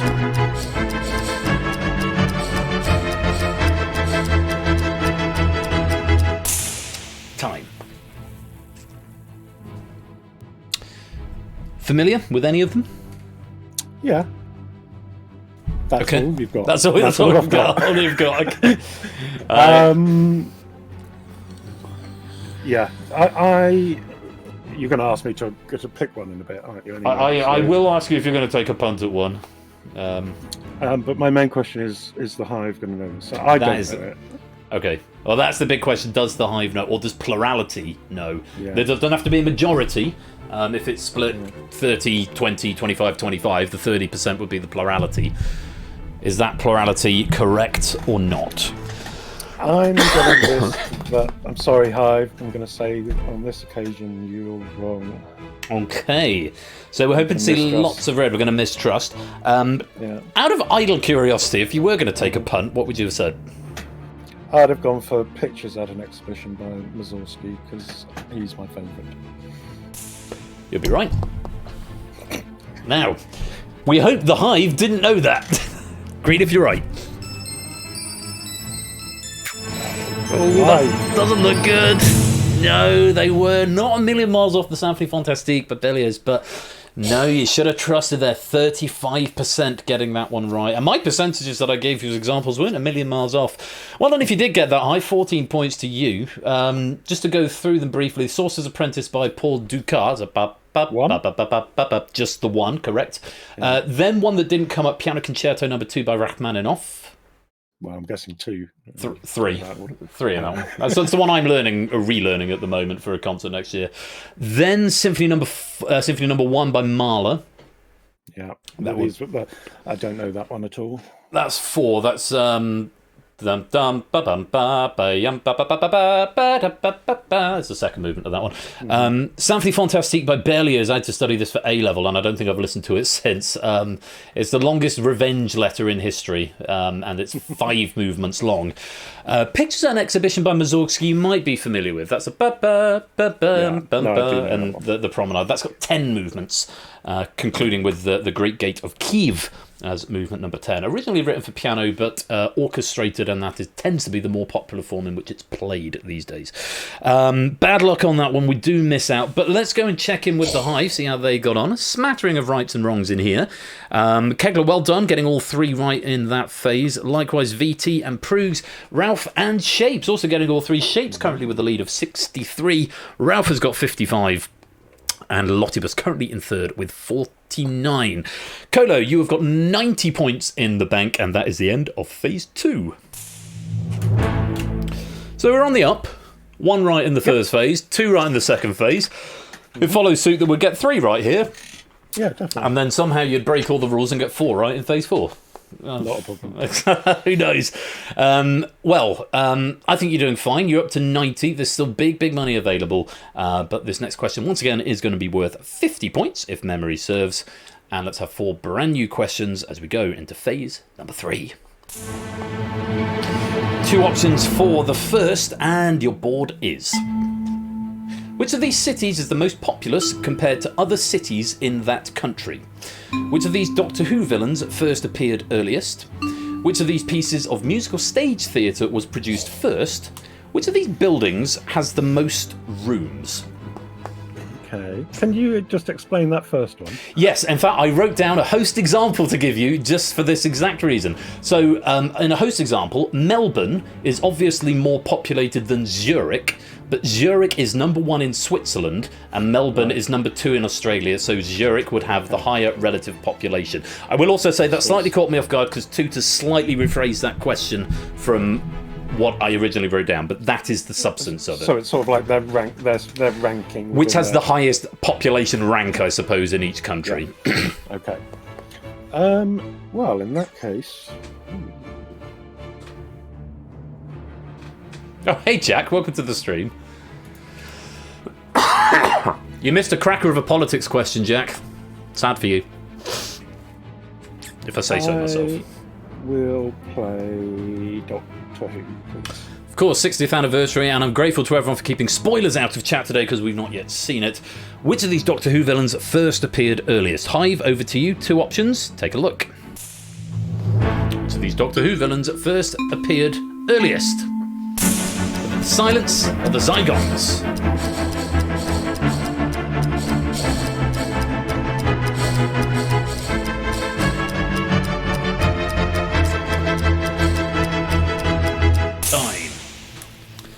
You a Doctor Who fan? When I was a child. When you were a child? Who was your Doctor? You're giving away state secrets here. Tom Baker, Peter Davidson era. Okay. So they were classy. So I was very big into it back then. But I'm not sure on this. Okay. Because they are not major classic Doctor Who villains. I wouldn't say. Okay. Certainly, but the Silence sounds like something that's made up since 2000 because it's cool, and the Zygon sounds like something that was made up in the 1960s because it's got a Z and a Y and is spacey. I love the logic. Purely on that, I'm going to answer this and go Zygons. Okay, we'll lock in Zygons. And we'll see how the Hive got on. Green if you were right, Hive.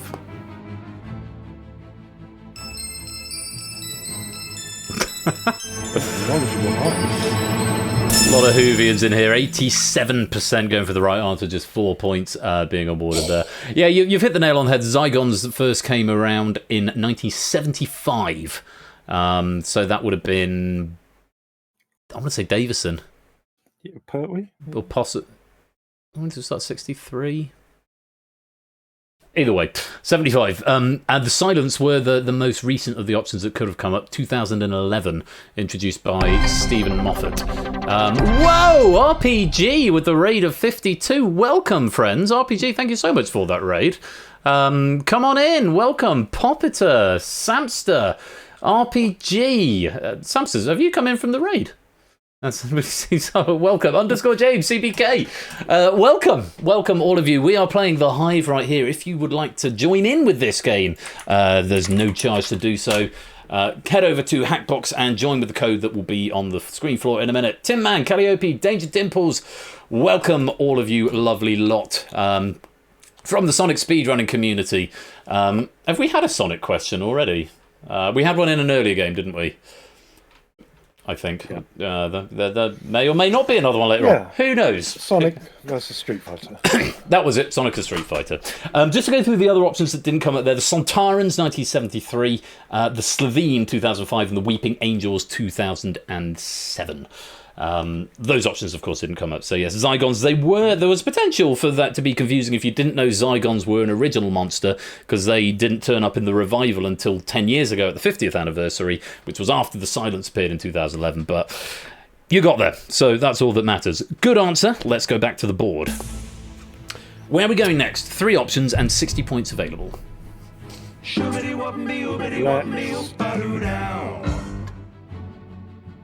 Is there a message being there? There's not. It's very, very grateful to Kegler Coach for gifting a sub out to Natter there. Thank you very much, Kegler Coach, for that. The room code is, give me a sec, and I will find the floor. It is SPGQ.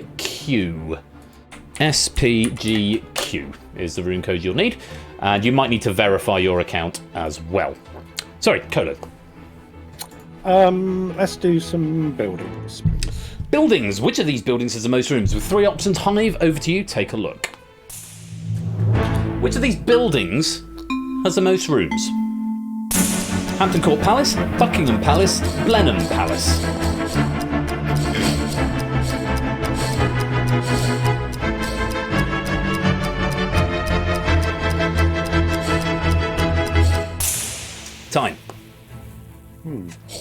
but slightly fewer answering there. We've got some new players coming to join now. 21 players attempting this one. How's your sort of stately home palace knowledge? Well, I briefly worked in Buckingham Palace. Did you? Well, in the garden. Well, that's still... Well, it's just outside Buckingham Palace, huh? Yeah. Garden party stuff. Nice. I've been to Hampton Court Palace, but I was probably about 7. So it was a while ago. A few years back now. Yeah, and I've seen Blenheim Palace from the outside. Okay. None of those things help me with how many rooms each of them has. Okay. I think that Hampton Court Palace and Buckingham Palace are probably bigger than Blenheim Palace. Okay. Buckingham Palace has got an awful lot of rooms. Has Hampton Court got more? Option to use the Hive. Option to use the Hive as well. No, let's answer. Let's go Buckingham Palace. Buckingham Palace. Okay, let's lock in Buckingham Palace. And let's go to the Hive and see how they got on. 21 players attempted it. Green if you were right.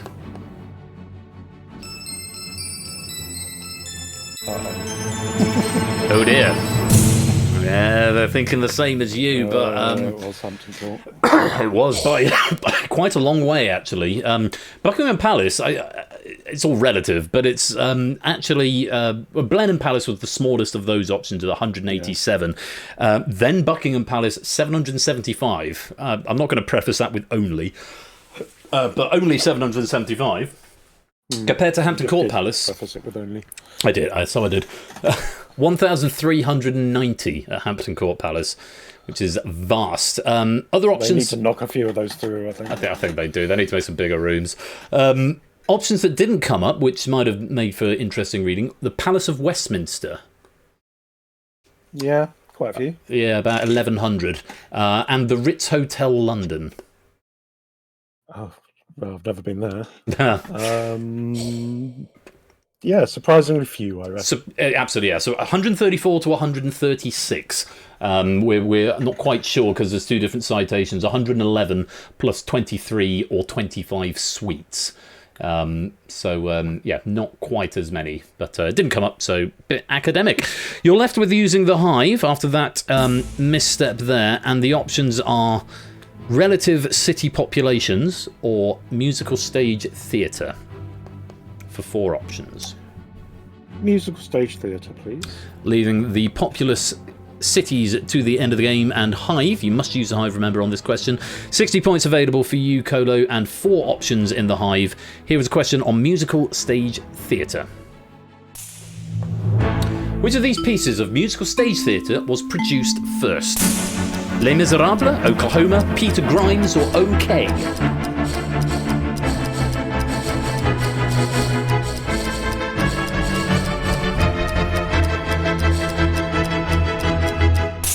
Time. Okay. A trust or a mistrust is all that you've got. 26 players answering that question. What are your thoughts? Yeah, I don't know what OK is. Okay. So, okay. The other 3 I've heard of. Right. That's something. Peter Grimes is Britain, isn't it? Is it? I can't say at this stage of the game. Oh yes, of course. Even though you can't answer yourself, but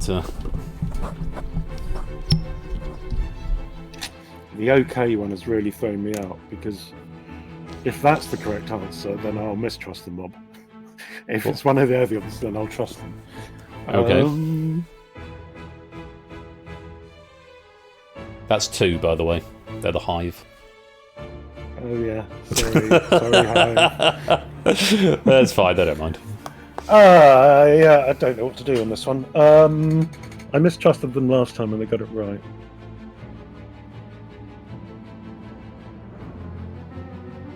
If I trust them now and they get it wrong, then they've only let me down and themselves down. If I mistrust them and they get it right, then I look stupid. So I'm going to trust them.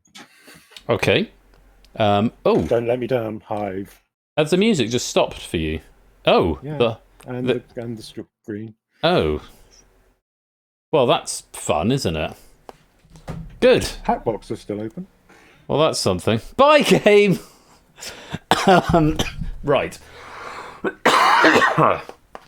I didn't even get a message. No message or anything. It's just gone. Thanks, Unity. Right, let me put that screen on.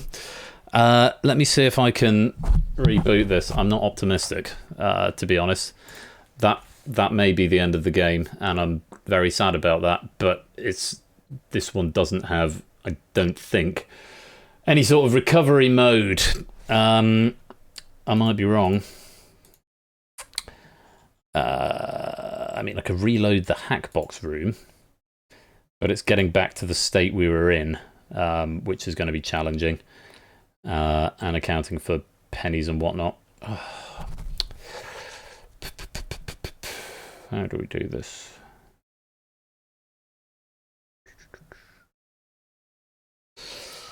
Why you do this, Unity? Why you like this sometimes? Oh, we had a whole nother phase to go, didn't we? Have I got a player editor on here? Unless we just go through in speed mode.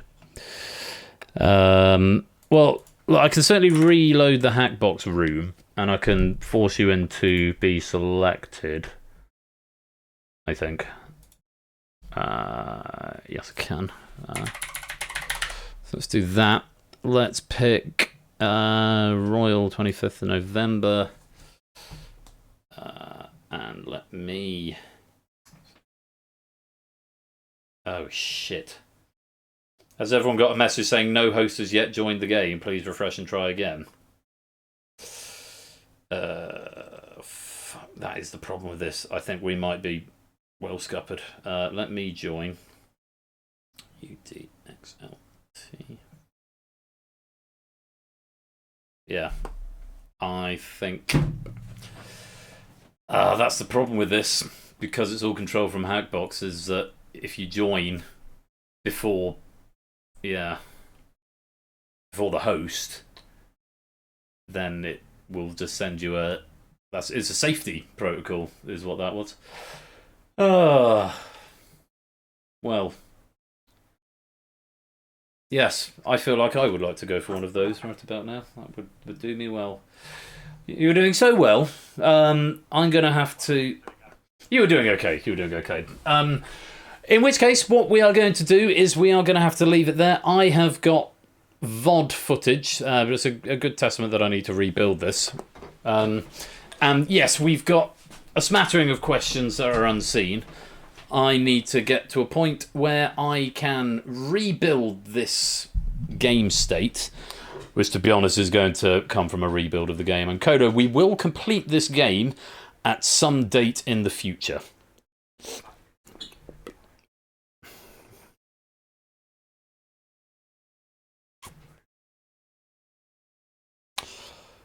I appreciate the kind words. Yeah, I have no idea what's happened. Is it Unity has just died? I didn't get an error message. At least I don't get a blue screen. That's something.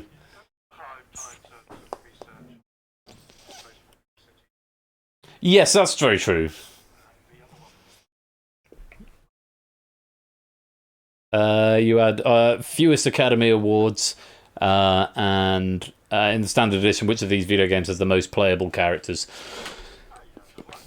Yeah, well, that'll have been fun. So those can come back another time. I will reconstruct the game as best as I can and try and get it back for the next time we play, get us back to Phase 3 and reassert the points that I saw, because I don't see everyone's, but I only see points at the end of the phase.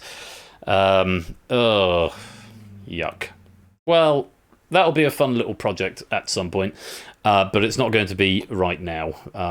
So I think that is going to be the end of the game, and it's 20 past 10. I suppose that should probably be the end of the stream. That's a bit depressing, but that is the way it has gone. Back with Quizmas soon, yes. I will also take scant consolation in the fact that they're actually my questions, so I feel like I haven't let anyone down other than myself. what have we got coming up? Let me take a look at my What's On, because you're right, it is December next week, which means Quizmas is on the horizon. I am going to be back next Saturday, the 2nd of December, for I think the 3rd or possibly 4th day of Quizmas. I can't do the maths just now. I need to go and look at my Quizmas spreadsheet, because obviously we're sharing it with both Topper and with Ash this year. Topper is away, yes. Oh, yes, that's right. So maybe Ash is doing 1 and 2 and I'm doing 3. Whichever way, next week is a Quizmas game. So we've got Distinction to kick things off, and I believe that's by you, isn't it? Yes, Distinction from Colo next week. We've then got my first Quizmas game, first of 5 Quizmas games, on I think the 3rd day of Quizmas, and also Quizmas prizes to be won, so do make sure you come back for that. And we've then got the Escape Artist by Jerry Ellis at the end of that. So no warm-up game, we're straight in with the action with Distinction at the top of the night. He's not speaking at the moment, Poogs. Oh, he was a moment ago, though. I can turn him up if you like. There you go. I've turned Colo up a little bit. Colo is there now, yes. Did you hear? Right, thank you very much, Colo. I'm sorry about the end of your game. I'll wrap up the end of that. Yes, we'll play that game out at some point. Oh, apparently they can't hear you at all. Well, Just say goodbye. Colo says goodbye and he loves you all. I'll tell you why. It's because I don't have your audio device on that on that page. So I've put you back now, and we can look at the Persephone's chair cat, and now you can say bye-bye if you like. Kisses. Kisses. Thanks very much, Colo. I'll speak to you soon. Bye. Cheers, mate. Yes, now we can go to the BRB screen because Colo is no longer with us.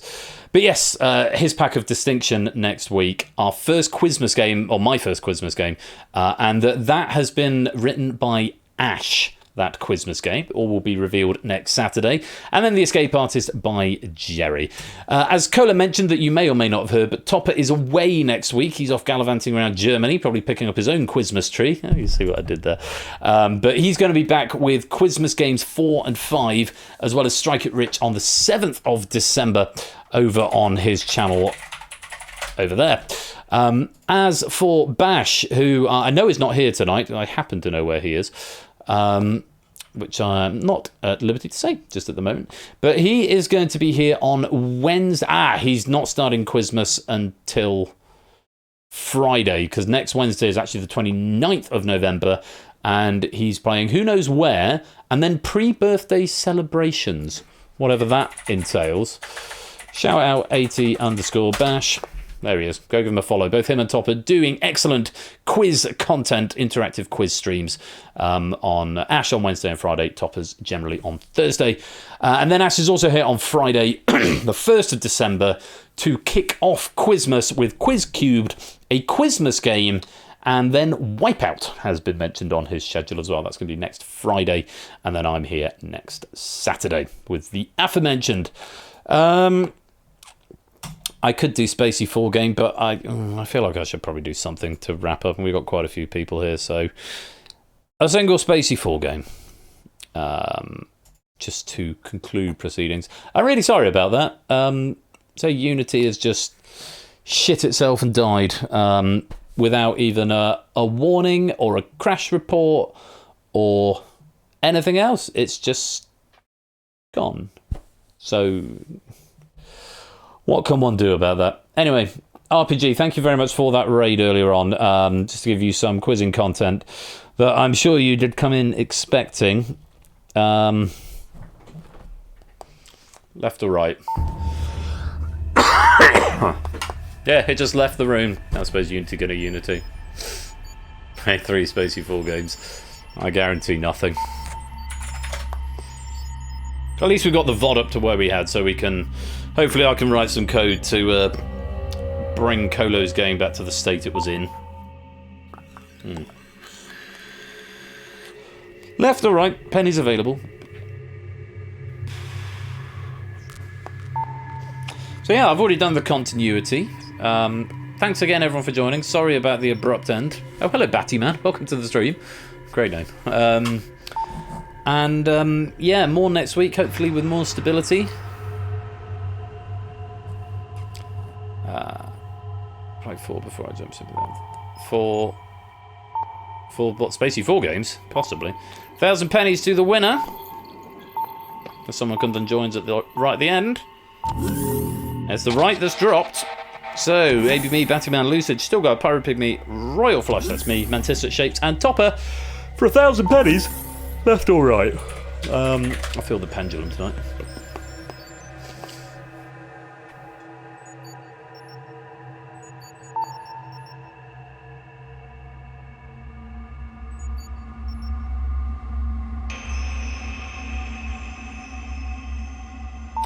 Battyman, left or right? There we go, going right. Following me. And Shapes and Topper as well. Let's see who's going to drop. Pendulum for the win! Battyman, me, Shapes and Topper remain for 1,000 pennies, left or right. I'm continuing to pendulum. I'm glad Topper's come this way as well. Battyman 2012, left or right?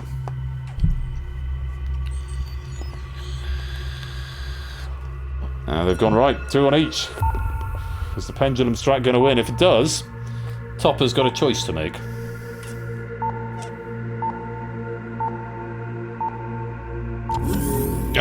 Alas, not to be, Topper. Battyman and Shapes then. For the victory, 1,000 pennies. Left or right? Who's going to break cover first? Battyman's gone left. Shapes has also gone left. We're instigating chaos mode.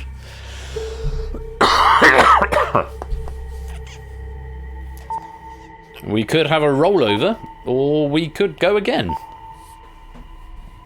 My big dog has come upstairs. And it is... Ooh, okay, we survive. We both survive. Let's go again. Left or right? Shape's going right this time. Shape's breaking cover first here.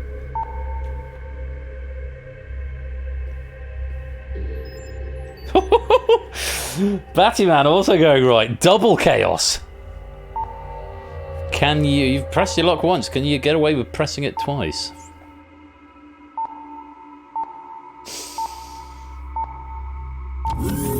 Fucking hell. Yes, you can. Yes, you can. Battyman and Shapes, left or right?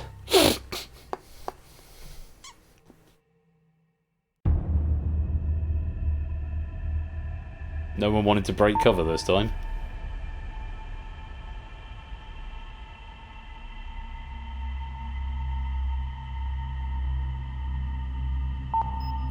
Battyman finally goes left. Shapes. Okay, we're going to have a winner. We're not going to have a rollover. Who's it going to be? It's Shapes. Takes 1,000 pennies. Bad luck there, Battyman. That would have been a nice start to your time here on the stream. But it's Shapes who wins the 1,000 pennies. Again. Go on then. One more. And then I'm going to go to bed. Left or right? Everyone back in.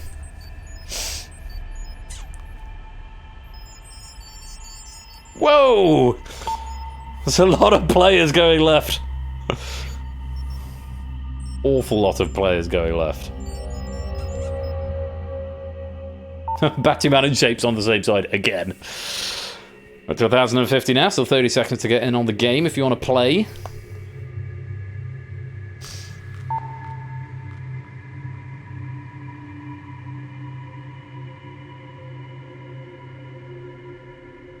$20 seconds. 1,050 up for grabs. Ay. 10 seconds.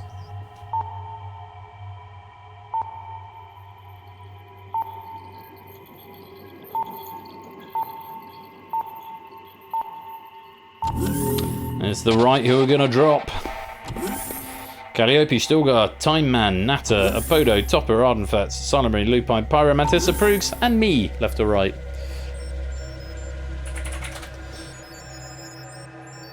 Stick with the pendulum strats for now.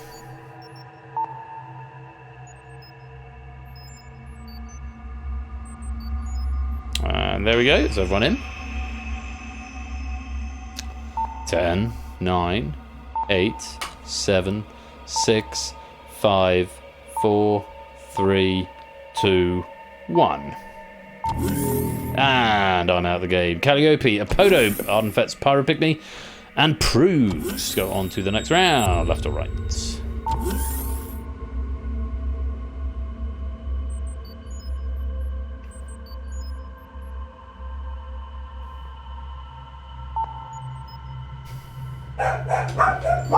Oh! Suddenly, dogs! Proves the only one on the left at the moment. Pyropygmy yet to act. There he goes. Pyropygmy's going left as well. That might be my wife home. 1. It's Pyro and Prugs for 1,050 pennies. Where are you gonna go now? Balk, balk, balk indeed. They do that. For 10.50, Prugs immediately going right. Dex? Shush. Thank you. Pyro, big decision. We're not having chaos mode, we are gonna have a winner. 5, 4, 3, 2, 1, 0. It's Pyropygmy! Prugs. Bad luck missing out at the last moment there. But Pyropygmy picking up 1,050 pennies. No, no, no, Lucid, we don't say that word here. That's a banned word. Things are not rigged. We do not have rigging here, and we banned that word a long time ago. You weren't to know if you knew, but yes, genuinely RNG. And that is going to be it. Fucking hell.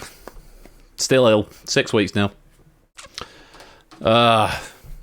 Well, sorry about the abrupt ending. So I guess it's on me. I guess I'll just rebuild it. We'll just rebuild the Hive before New Year, as well as Distinction, the migration of Bidding War onto the Universal app, and that other thing.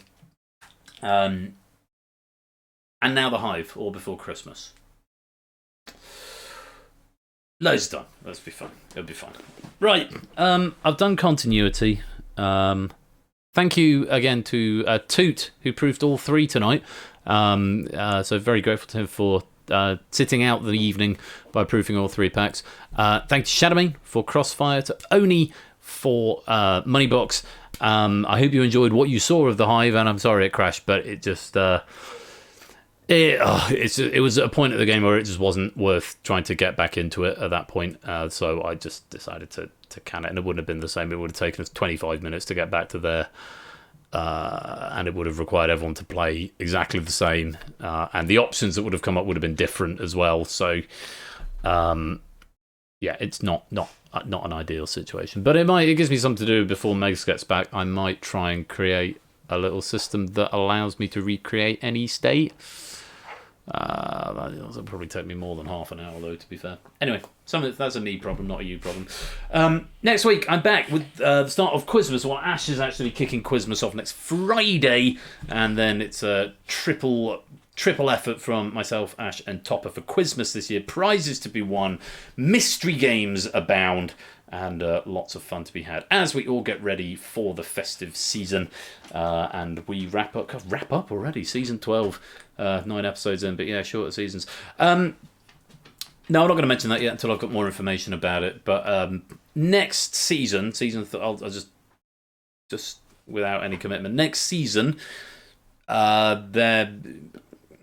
keep your eyes open for it, because there might be something happening. Hello, have you come to say night-night to everyone? Dexter, come on, up you come. Good boy, come and say night-night to everyone. Oh, look at this. Look at this Baniel. Miney, do you want to come and say hello to everyone? No. I like it out here. Here he is. Oh, my little King Louis dog. Everyone, you want to come and pet. Everyone wants to come and pet you, you see, because you're just so adorably cute. You get double doggo tonight. You got him twice. Yes, you did. You're a good boy. Doopy doopy doopy doopy doop. Hello. Hello, stream, he says. Hello. Hello, everyone. Are you all my friends? Oh, have we had enough, have we? Have we had enough cuddles? Okay, there you go. Go and bother Biggie. Go and bother Big Dog. Big Dog doesn't like coming to the camera, but let me sort of put... There she is. Miney, say hello. And there's another shot of Dexter. So there's Big Dog and Little Dog. He's going to go and bother her now. Oh, she's going to growl at him. Oh, no, leave me alone. Oh, you get the sort of the tour of the corridor outside my office here. So I can do that because I don't have a static camera anymore. Hurrah. Anyway, oh, yes. You just lie down there, Dexter. I can't even with this dog. He's so cute. Anyway, right, I really am going now. Apologies again for the abrupt ending, particularly to Colo for ruining his game, but we will pick up on that another time. And these things happen, I guess. Makes me sad, but there it is.